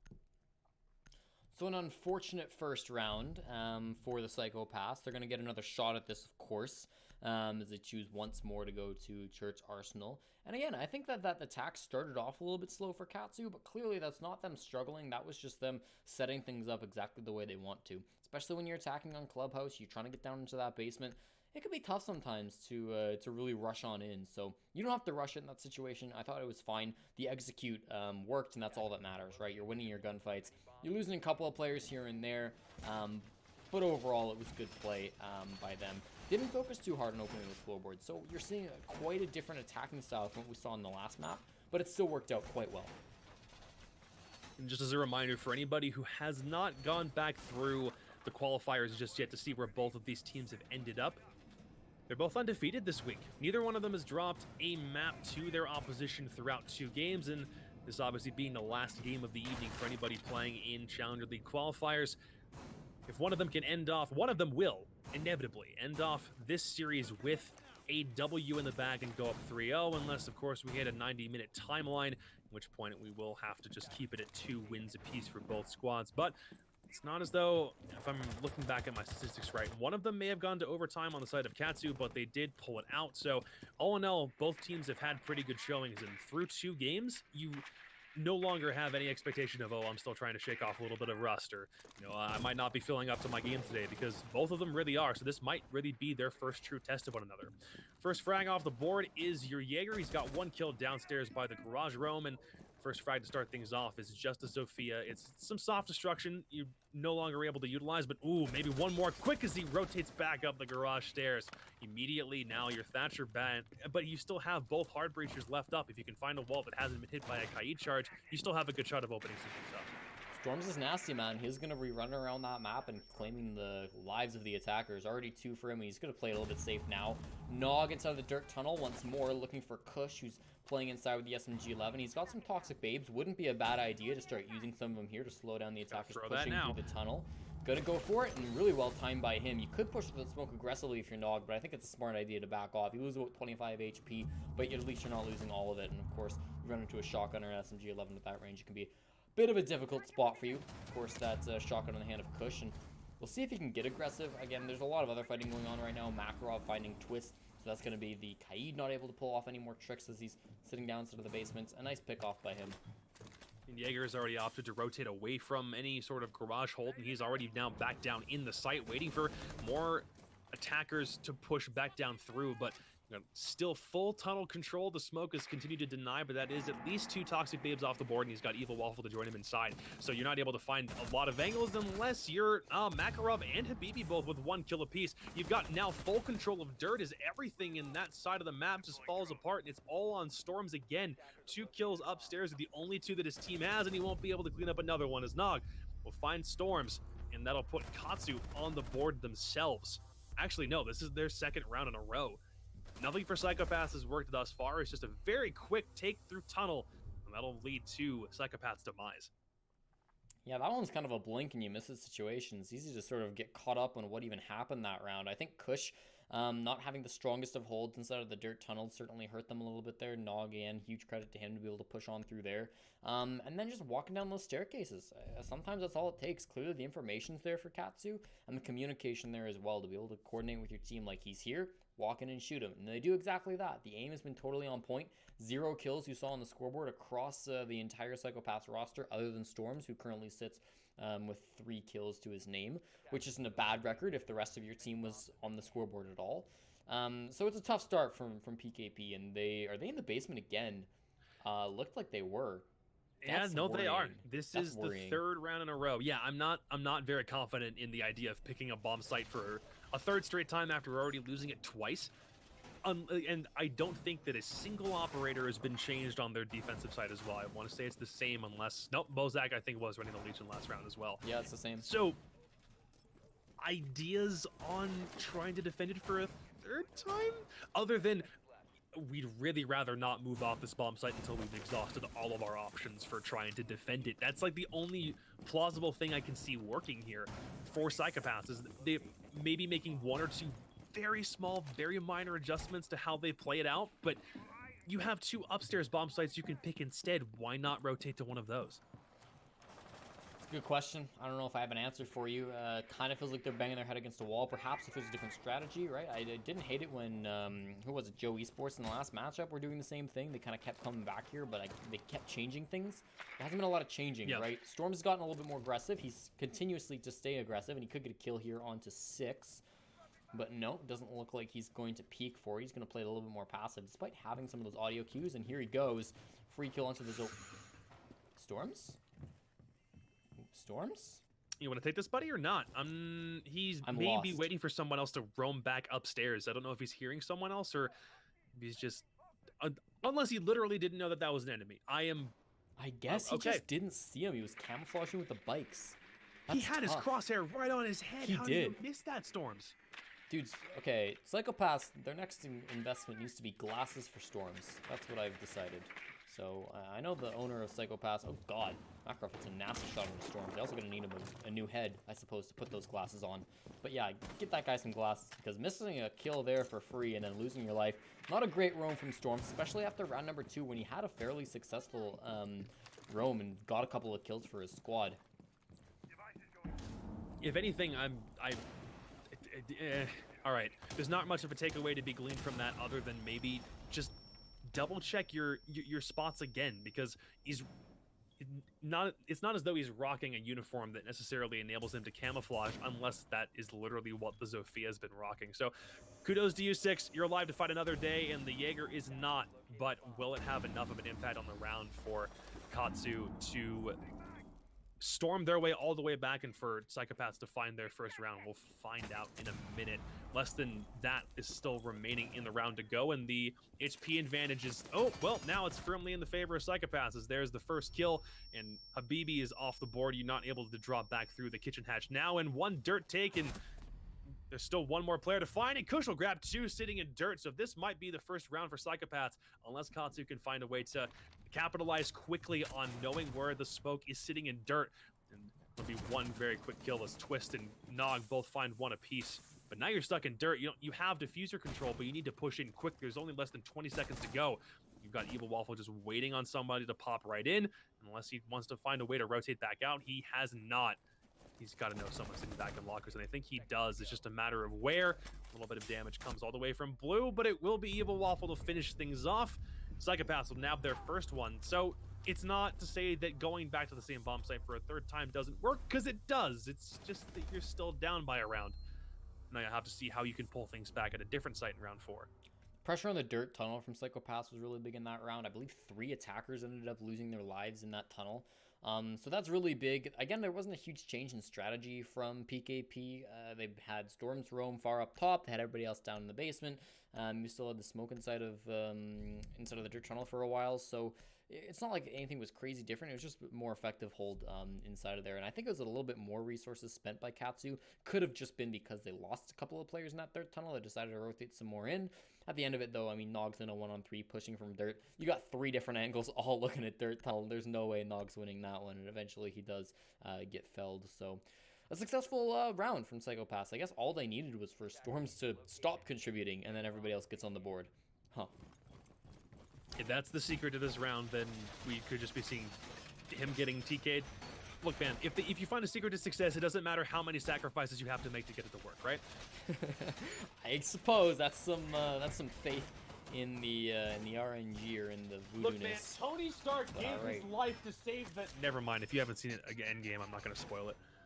That's fair. I haven't seen it. I saw the one before. Excuse Endgame. me? Yeah, I know. I'm not a big Marvel guy, to be honest. I saw the part 1 of the final Marvel Oh my movie. gosh, everyone, hey, do me a favor, go shame Jesse on Twitter. Have you not seen that film yet? I'm sorry. It was May of last year. I know. I'm not a big film guy, and on top of that, I'm not a big Marvel film guy. I've seen most of them, What a just not that boomer. one.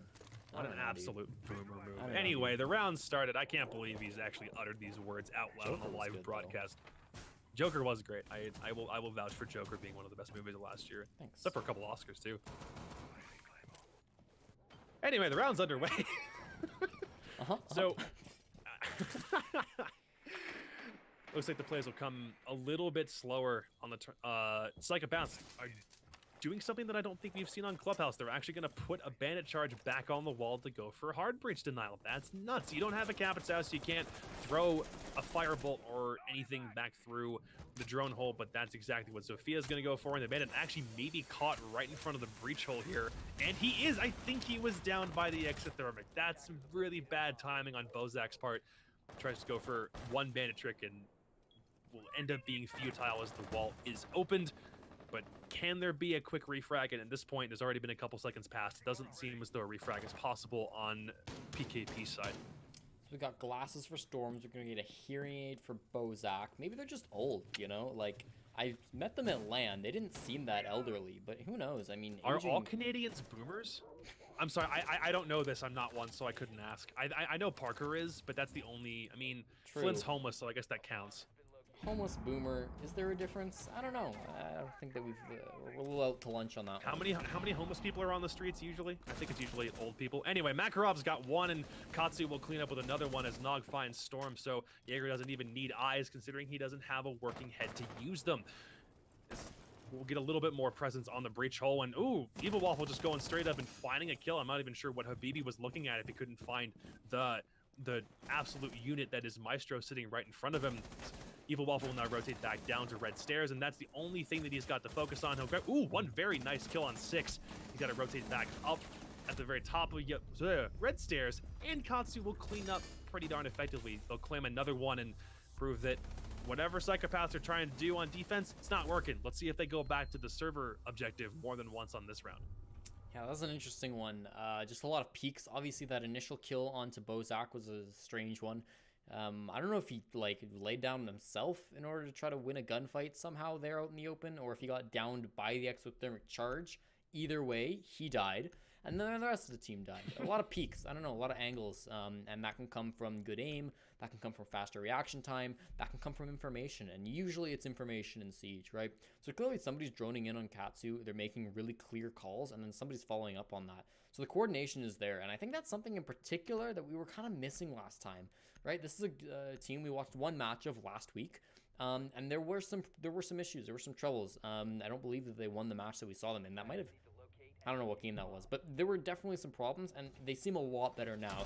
Now, certainly, Psychopaths I wouldn't say is the strongest opponent to be going up against. They did have an impressive showing in Qualifier number 2, where I think they finished day 2 with only 1 loss, or maybe no losses. They finished day 2 very well, and I think they stumbled a bit on day 3. But I still think it's impressive for Katsu, right? Even though this level of opponent's a little bit weaker from what they might be facing in the future, it's good that they're not struggling too hard against Psychopaths.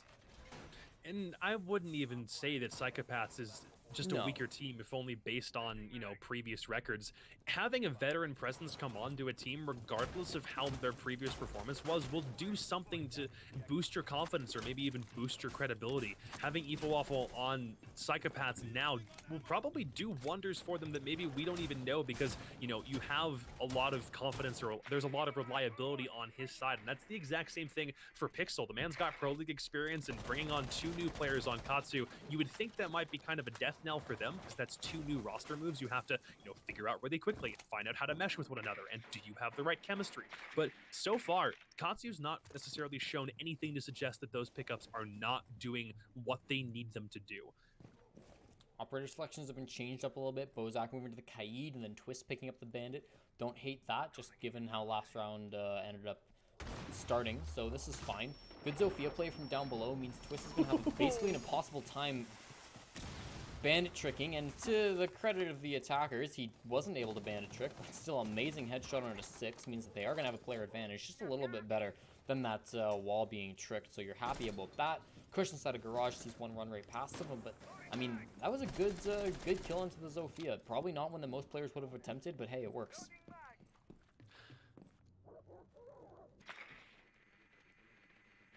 If anything, we'll wait on the rest of Katsu to confirm if they've got enough intel to move back in, and we'll see if the Jaeger's able to clean up on the Buck, or even vice versa.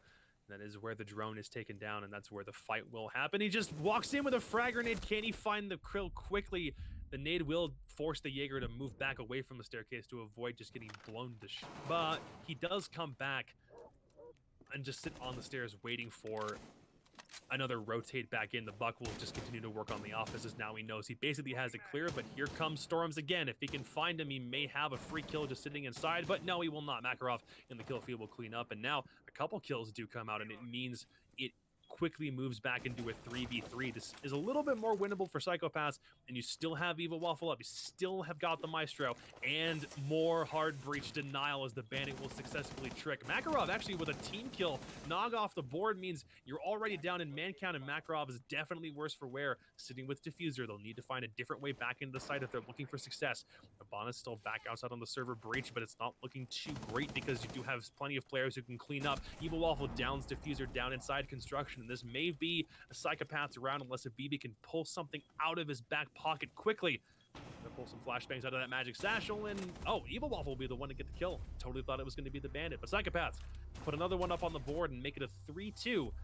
And we can really hoping to go for a 3-3 before this one's all said and done, and we swap to the next half.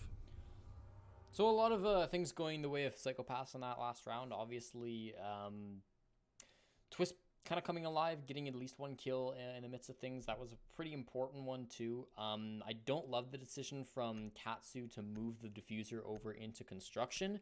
Perhaps it would have been a little bit better if you just kept everybody outside of the CCTV wall, taking control of garage. I imagine they did that just because they weren't super comfortable with the garage control that was there.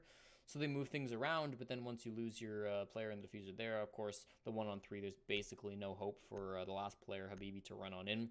So that gives it, in the end, Psychopaths. The team kill also not super helpful, of course, for Katsu 3. Rarely is a team kill helpful. But Psychopaths, yeah, I mean, they take what they can get. They're going to get around on the board because of it. There was some good play there as well.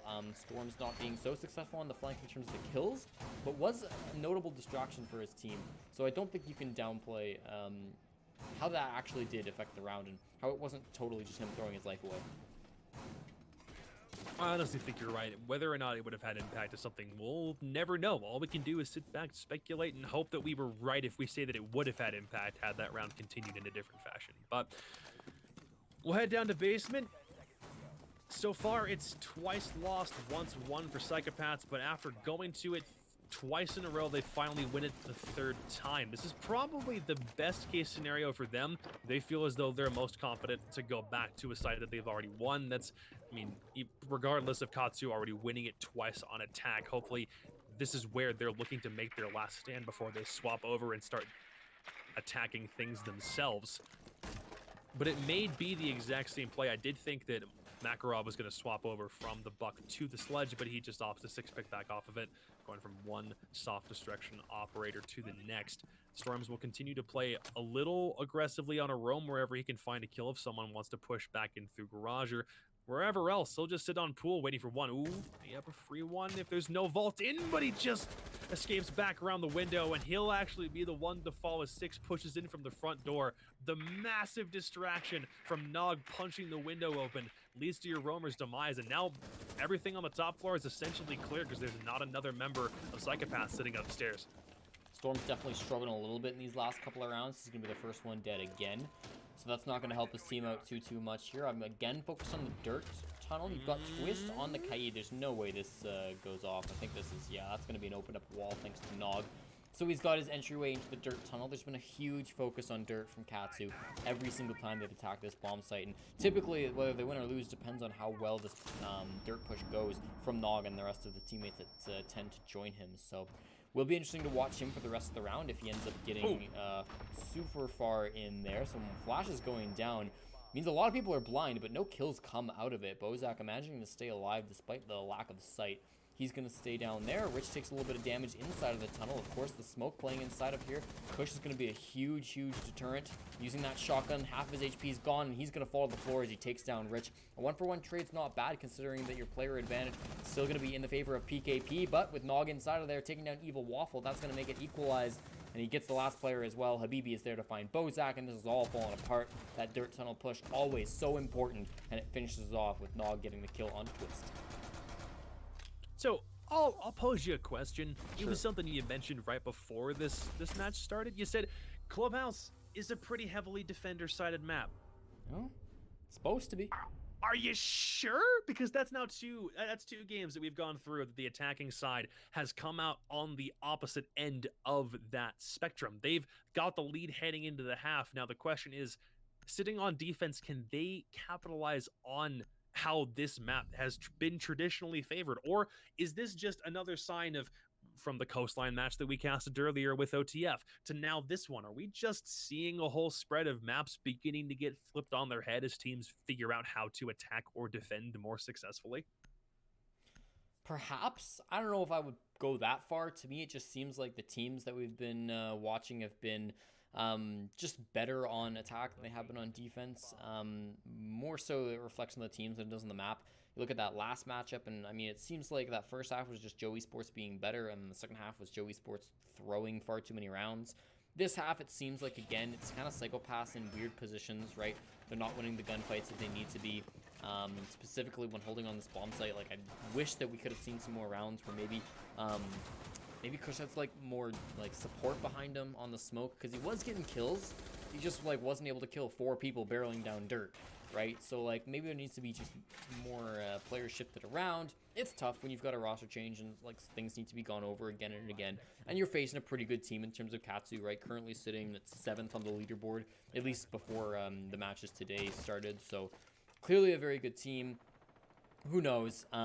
Maybe this is the turn of the century though, in Clubhouse's becoming an attacker favored map. Only time can tell, really.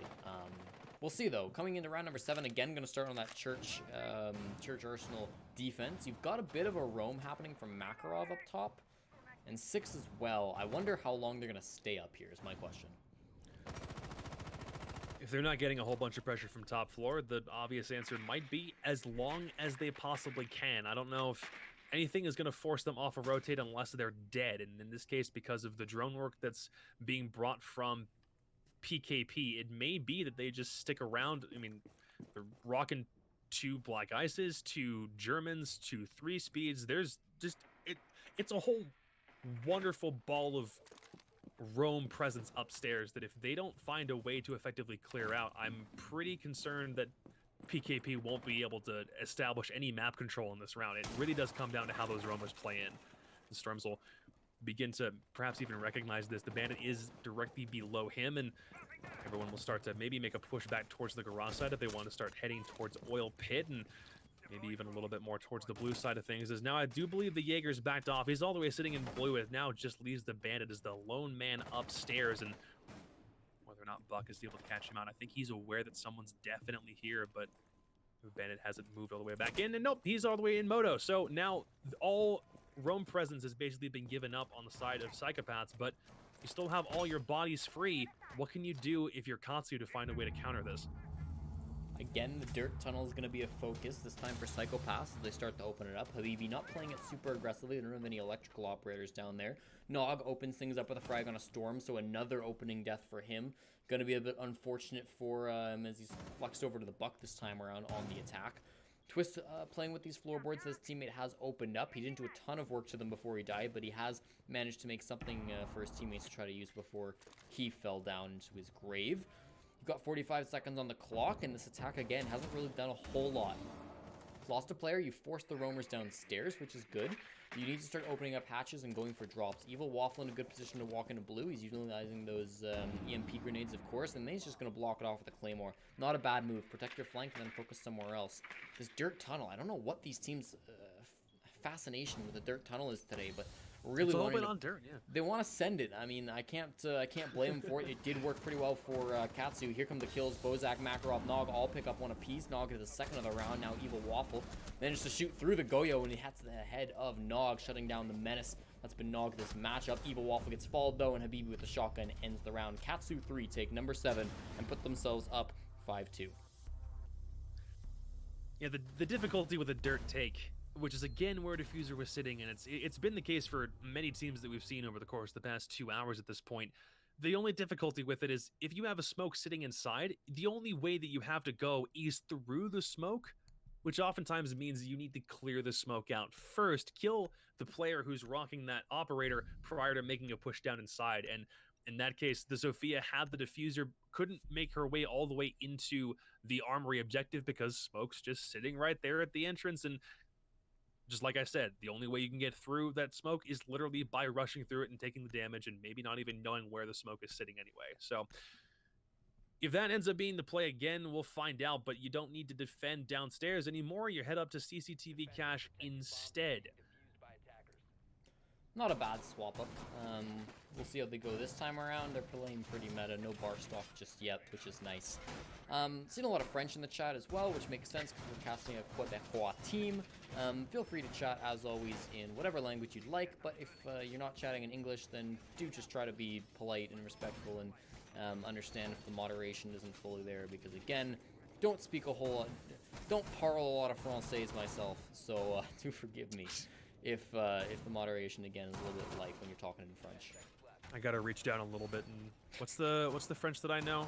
Hold on. I'm going to Montreal for the Invitational. I should really figure some French out. You'll be Bonjour and oui oui. Hi. Bonjour. That's legitimately it. I apologize if I offend anybody by my limited knowledge of another language, but I didn't care in high school. So here we are. Here we are in round number 8 at the very start of it. Not knowing a whole lot of French between us, but I'm sure that's okay because we're not the ones who have to common French. We can cast in English. The rest of this attack, though, has been more or less standard. I mean, you're going to be focusing on the CCTV wall. You've got pressure from behind already, we can see, which is not awful. For the attackers, you've got a couple of guys there, most of them on their drones. Now, if there's going to be a focus on construction, I'm assuming it's coming later because I don't see anything there yet. There could be people going for the roam clear. I like this. He accidentally, Zophia's himself a little bit, but he gets a lot of defenders too, and that wall gets opened up, so that's all that matters. There's a couple of kills on the board. Waffle and Makarov trade each other, both getting a kill and a death. Bandit battery's going down on the the construction wall, so you're worried about that a little bit more. And here's a gunfight that Nog loses somehow. Oh, Bozak to trade. He does get finished off. Nog most likely will be able to get picked back up, though, if somebody can get to him. Man, this has been a hectic first minute. There we go. Nog being picked up inside the garage, so we're in a 3-on-3. It's a hectic first minute, but it's also a tale of multiple refrags, which for both sides is something that hasn't happened very often. You won't see one kill and then immediately on the opposite side someone says, you know what, I'll respond to that. It's usually been one kill and then a refrag can't be executed on, and it turns into a really lopsided man advantage. But we'll see if that's something that Katsu can kind of hold on to, as Maestro's still sitting at the top of garage balcony waiting for somebody to make a push in. He's on definitely worse for wear from the engagement from the very bottom of the stairs, and flashes will come in and maybe take him out completely. Jaeger swings in and he can't find Thermite to start the round off. And there's still about a minute left for you to start making your push. You don't have nearly as much time because of how many people are still left alive. The pressure from Katsu will continue to force every member of PKP all the way from the breach hole. Now they just have to find a way back inside. You haven't taken out Nog yet, and he's going to make you pay for it.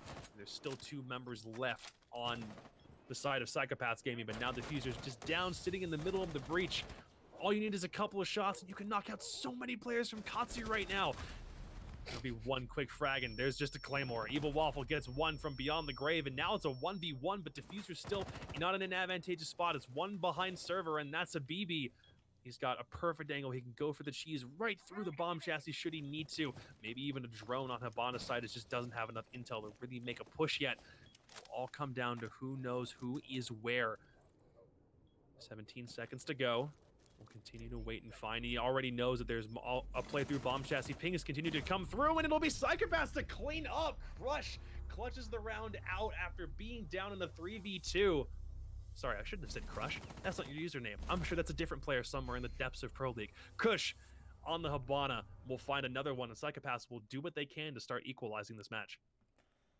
Didn't love the way that Katsu played that, to be totally honest with you. I mean, the run out, you get one, but you run right into a Claymore, so you've thrown away your numbers advantage when that happens. Nog dies inside of garage as well. And then that 1v1 from Habibi. I don't know if the info wasn't there, but he was not focusing on the right part of the garage, so he didn't know where the attacker was running in from. So that was an issue. Kush got in with a little bit more information, of course, had those pings, and then won the gunfight as well. I don't know. Interesting play from Habibi. I thought he was just a little bit too hyper. Honestly, bouncing back and forth, he was fine right where he was. He wasn't spotted out. He could have just played where he was sitting at and tried to deny the diffuser from there. Unfortunate for him. It does lose the gunfight. Sometimes that's just luck and gunplay, so you can't really analyze a 1v1 clutch like that too much. But full credit to Kush. I mean, that was a kill, and he sure did get it. So 5-3, climbing back as Psychopath. They're not out of this one just yet. And of course, we've seen this map go a little bit more attacker favored for today, so I don't think you're too worried if you're Psychopath. Keep your spirits high, and this is a winnable match.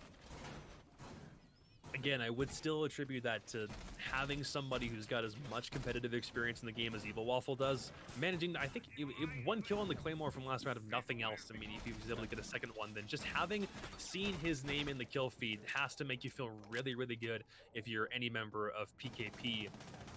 But for the moment, I think a lot of it will continue to hinge on how aggressive that they want to take this. And if anything, you might be able to attribute the reason Habibi loses the last 1v1 and gives Psychopaths their 3rd round on the board, probably just because he was trying to play a little bit more erratically, and it doesn't work in his favor. And already you start the round off with a dead Maestro?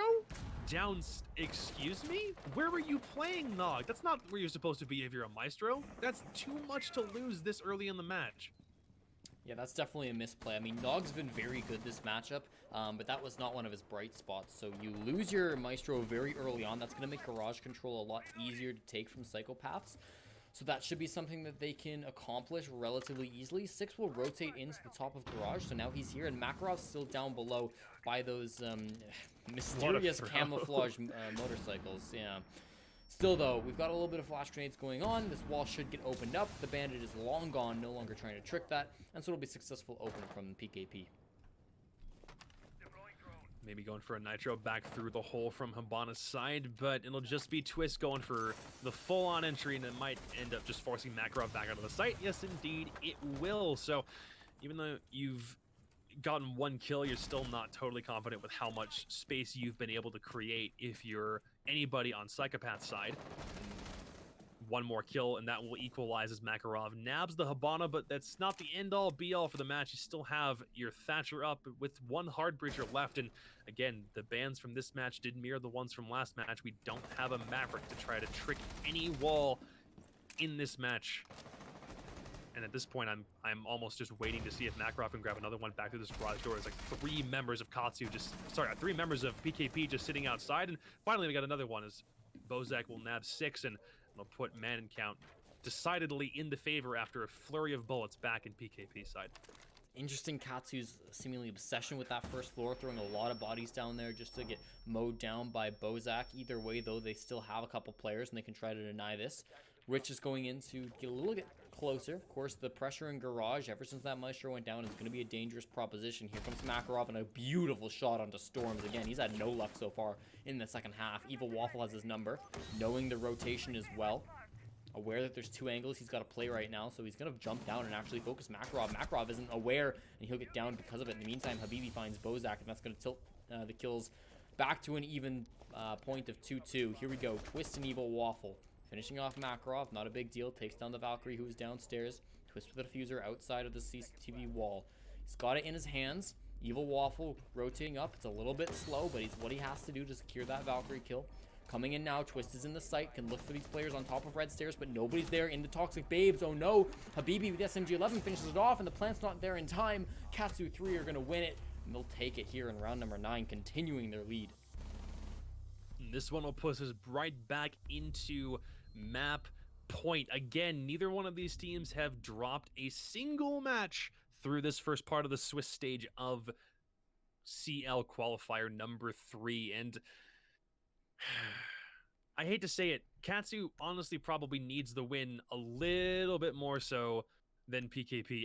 I don't say that because PKP was probably most assuredly an underdog coming into this match, if only because of the position that Katsu had. It's more like Katsu just needs as many points as possible to try to stay in that upper echelon of teams looking to make a 2 Challenger League and try to make it all the way through this open qualifier to then later make it into the closed qualifier. I think it can definitely hurt Katsu more in the long run if PKP were able to bring this one all the way back into a full-on 6-6 and maybe even, push it past overtime and perhaps even win. It would hurt Katsu more than it would hurt PKP to lose this one, in my opinion. But we'll hit basement one more time and see if it turns out the same for Katsu. Last time they were here, it was a pretty bona fide, nice hold through dirt. We'll see if they're able to keep this going for one more round. That's all they need. You've got 2 rounds of buffer, then one more round if it turns into a 6v5 to really start taking things more seriously, because you're almost there if you're Katsu. Very true, very true. We've got some pressure well from down inside the tunnel. Habibi is here. I don't know if I would be focusing too hard here. Obviously, you want to put some reinforcements up. And you've got that Goyo shield, so you could put it up. But typically, I mean, the attacks through that dirt tunnel have been pretty strong. Despite whatever Kaid Electroclaws you throw there, despite whatever Goyo shields have been there, it hasn't been too big of an issue for the defenders, or for the attackers to run through. Storms, in the meantime, finds his first headshot in a long time onto Makarov, and Makarov just hits him with the lull. That's gotta hurt. He's gonna run on into the strip club anyways, and hopefully pretty darn sure his he reign. knows he did something stupid, so he's like, well, fine, you got me. All right, I accept my death because I can't do anything about it. Fair enough. What were you doing in strip? What were you doing, man? It's not the play you need. But like I said, you still do have a couple rounds of leeway if you're Katsu. Not necessarily to throw rounds away completely, but in the event that things don't work out in these next 2, you still don't have nearly as much pressure on you as Psychopaths do to try to take a couple of rounds off the board themselves. So we'll see if they're able to keep things moving nearly as swimmingly, and hopefully the only reason why Makarov died was because he made it easy for Storms to get the kill, and but I guess we'll never know because all we saw was Makarov gone on the kill feed. Just like that, he was gone. And just like gone. that, swept away in the wind before he could reach his true potential. Well, he'll be back next round, unless they win, which would also, I'm sure he wouldn't be too upset about. Of course, it's match point for Katsu 3, thanks to winning that last round. They have a 1-player disadvantage, but holding on the basement of Clubhouse, that's really not too big of a deal. You've only lost a bandit, so what was the bandit going to do here? Maybe defend the church wall. Oh well. Great impact trick from Good Rich. trick. That's so huge. Stopping that kitchen hatch from being opened up is a really big deal. You have a lot of hard destruction from Psychopaths, which of course you would. You're attacking on Clubhouse. So they should still have opportunities to open it. I doubt that was the last X-Kairos. But that's still one loss that you can use elsewhere. So still a big loss for PKP. And it doesn't seem like there's nearly as much vertical control, aside from still keeping a buck in kitchen to look for any angles down into the armory side. If anything, it almost looks like everybody else from the side of PKP want to take more attacks directly onto the side, as that will be the church wall opened up. I think that's the first time you've actually seen this wall open. Evil Waffle nabs one on Rich, and can start forcing their way down through the stairs as drones come in, but the smoke is still back in sight, so that'll be the next thing you have to contend with if you're Psychopaths. Once the smoke is gone, then maybe you have a free enough clearance to go in and plant, as there's still enough pressure from upstairs from Storm. You probably do have a free passage into the site once you have this nuisance that is the smoke cleared out. But Habibi will answer back. He's not done just yet, and there's Twist, and Six finds one all the way back on blue stairs, as you do have the bullet holes. You can probably go for one, but the plant comes down from Evil Waffle, and that will continue to persist. And no, not anymore. Katsu, 3 kills off the board in very quick succession. Another you blink and you miss it moment. 7-3, your final score line as Katsu cleans house. And through the first 3 matches, they will remain undefeated in Playday number 1, with still 2 Playdays left to go, as these boys are looking to climb the standings and make it a CL for next season. Psychopaths, good luck next time, boys. It's your only 2-1, so it's not the end of the world. Yeah, both these teams will be returning tomorrow. Again, qualifiers will start back up then.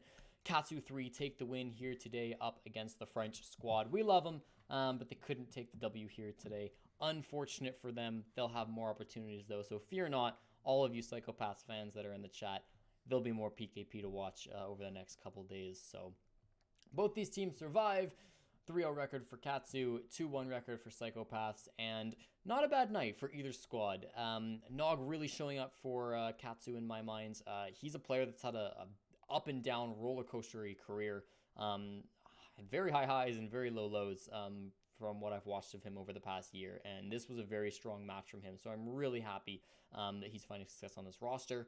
The rest of Katsu seem to be gelling quite well together. There's a lot more quals to go through, and who knows what'll end up happening, but for now, they remain undefeated in qualifier number 3. Thank everybody for coming out to the stream, whether you watch just 1 match or all 3 matches or 2 matches would be the alternative there.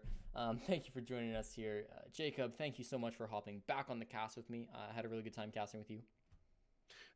Jesse, thank you very, very much for offering to put up with me and my ridiculous, weird dad jokes for another couple of hours. It means a lot for somebody to continue to offer me a platform to continue honing these skills out. I really appreciate you giving me the time of day. My pleasure, and thank you again to Creator, who's our amazing observer, was working all throughout the night tonight. We will be back tomorrow on this channel. We're going to be starting 1 map later, as we always do on Tuesdays, so that's going to be on at 7:30 Eastern, it should be. No, 9:30 Eastern. That match should be starting up. So that'll be on this channel tomorrow. It will be 2 games tomorrow and then 3 games on Wednesday starting at 7 o'clock as usual. I'll see you then. Have a wonderful night, and yeah, good luck in your qualifier matches.